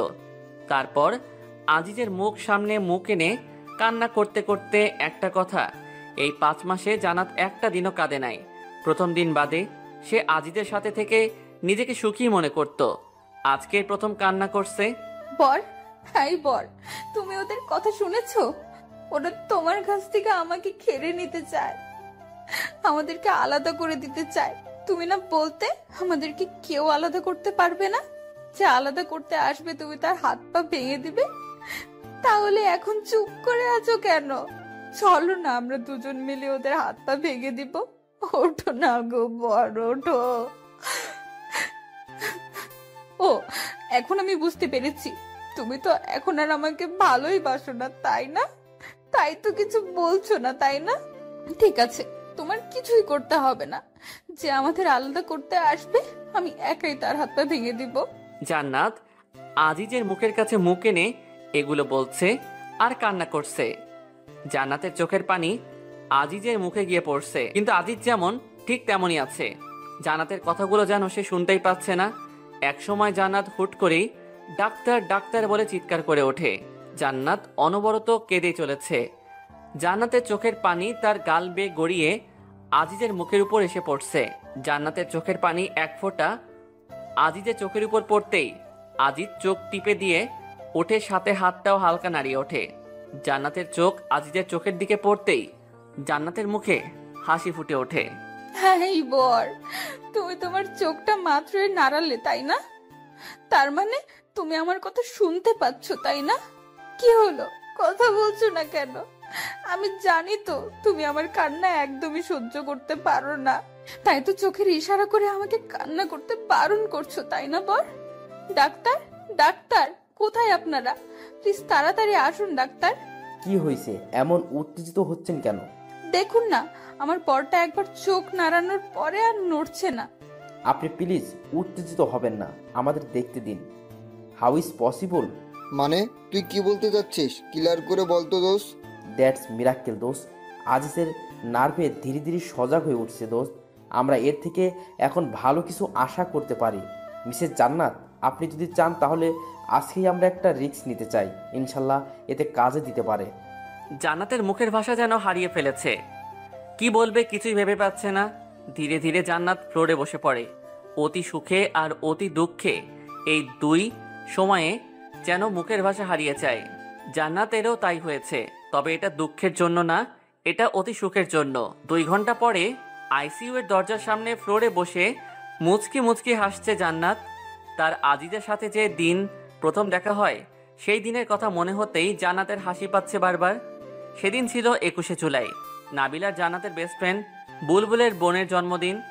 একটা ছেলে হ্যাবলার মতো জান্নাতের দিকে তাকিয়েছিল। জান্নাতের দিকে ওভাবে তাকিয়ে থাকা দেখতেই জান্নাত ছেলেটির সামনে গিয়ে, এই ছেলে, সমস্যা কি আপনার? জি, আমাকে বলছেন? আপনাকে নয়তো এখানে আর কে আছে শুনি? আমার দিকে এমন হ্যাপলার মতো তাকিয়ে আছেন কেন? আমি কখন আপনার দিকে তাকালাম? আজিজের এমন চেহারা দেখে জান্নাতের হাসি পেয়ে গেল। একটা কিউট ছেলে ভয় পেয়ে গেলে যে তাকে আরো কতটা কিউট লাগে তা জান্নাত আজিজকে না দেখলে যেন বুঝতেই পারতো না। তারপরও জান্নাত হাসি লুকিয়ে মুখে আবারও রাগী ভাবে এনে আজিজকে বলল, দেখুন, একদম মিথ্যা বলার চেষ্টা করবেন না। এত সময় ধরে আমার দিকে তাকিয়ে থেকে এখন বলছেন তাকাইনি? আপনি ছেলেটা খুবই ফাজিল। সরি। ও, এখন ধরা পড়ে গেছেন এজন্য সরি বলা হচ্ছে না? মেয়েদের দিকে হ্যাবলার মতো তাকিয়ে থাকতে লজ্জা করে না? আমি আপনার দিকে মোটেও ওভাবে তাকিয়েছিলাম না, আর তারপরেও সরি তো বললাম। তার মানে আপনি বলতে চাচ্ছেন আমি মিথ্যা বলছি, আর সরি বললেই কি সব সমস্যার সমাধান হয়ে যায় নাকি? দেখুন মিস, আপনি কিন্তু এমনি এমনি ঝগড়া করছেন আমার সাথে? কি বললেন আপনি? আমি ঝগড়ুটে? আমি আপনার সাথে ঝগড়া করছি? আমি আপনাকে কখন ঝগড়ুটে বললাম? মাত্রই বললেন আমি নাকি আপনার সাথে ঝগড়া করছি, এখন আবার বলছেন কথা বললাম। ধুর, আপনার সাথে কথা বলাটাই ভুল। বলেই রাখতে রাখতে সেখান থেকে অন্য জায়গায় চলে যায় আজিজ, আর এদিকে জান্নাত হাসতে হাসতে যেন শেষ। কি ভীত ছেলে রে বাবা, একটুতেই কেমন ভয় পেয়ে গেল, কিন্তু কথা বলতে ছেলেটা ভয় পেলে অনেক কিউট লাগে, একদম যেন কিউটের ডিব্বা। এরকম একটা কিউট ছেলেকেই তো খুঁজছিলাম এতদিন। এমন একটা কিউট বিএফ যদি আমার থাকতো, উফ, ভাবতেই কেমন কেমন লাগে। এখন যাই, ছেলেটাকে নাবিলার কাছ থেকে শুনে আসি। কি ঝগড়ুটে মেয়ে রে বাবা, একটু নাই তার দিকে তাকিয়েছিলাম, তাই বলে কি এভাবে পায়ে পাড়া দিয়ে ঝগড়া করবে নাকি? আমার জন্য সব মেয়েরা পাগল, আর এর দিকে তাকাতেই বাপরে বাপ, ভাগ্য ভালো এমন কোনো গার্লফ্রেন্ড আমার নেই, থাকলে তো জীবনটা তেনা তেনা বানিয়ে ছাড়তো। তবে গার্লফ্রেন্ড হলেও মন্দ হতো না, cause she is very cute girl. দোস্ত, এদিকে একটু শোন তো। বল। দোস্ত, ওই ছেলেটা কে রে? কোন ছেলেটাকে? ওই যে বুলবুল ভাইয়ের সাথে দাঁড়িয়ে দাঁড়িয়ে কথা বলছে সেই ছেলেটা। ও, ওইটা তো আজিজ ভাইয়া, ভাইয়ার বেস্ট ফ্রেন্ড। কেন রে, প্রেমে টেমে পড়ে গেলে নাকি আজিজ ভাইয়ার? ধুর, কিছু বলিস না। ছেলেটা আমার দিকে কেমন ড্যাব ড্যাব করে তাকিয়েছিল, তাই বললাম। কি, আজিজ ভাইয়া তাকিয়েছিল তোর দিকে? আমার বিশ্বাস হয় না। ভাইয়াকে দেখে পছন্দ হয়ে গেছে, আর এখন আমার কাছে এসে ঢপ মারছিস, তাই না? তুই কি বলতে চাচ্ছিস? আমি দেখতে সুন্দরী না? আমার দিকে ছেলেটা তাকায় না, তাই তো? আমি কখন তোকে বললাম তুই সুন্দরী না? আমি তো বলছি আজিজ ভাইয়া কোনো মেয়ের দিকে ফিরেও তাকায় না, কিন্তু ভাইয়ার জন্য তো তাদের ভার্সিটির মেয়েরা আজিজ বলতে পাগল। ও তাই বল। কি, প্রেমে পড়ে গেলি নাকি রে দোস্ত? তাতে একটু একটু পড়ে গিয়েছি রে দোস্ত, হেল্প কর না দোস্ত। ওকে ডান, বাট ট্রিট কিন্তু দিতেই হবে দোস্ত। ওকে, ট্রিট দিব, যা, কিন্তু এমন কিছু করবি যাতে তোর আজিজ ভাইয়া নিজে এসে আমাকে প্রপোজ করে। আমি কিন্তু প্রপোজ করতে যাব না। ওকে দোস্ত, তাই হবে, তুই শুধু দেখ কি করি। তারপর নাবিলা তার ভাই বুলবুলকে সবকিছু বুঝিয়ে বলে। বুলবুল প্রথমে রাজি না হতে চাইলেও পরে জান্নাতের রিকোয়েস্টে আর বোনের মুখের দিকে তাকিয়ে রাজি হয়ে যায়। তারপর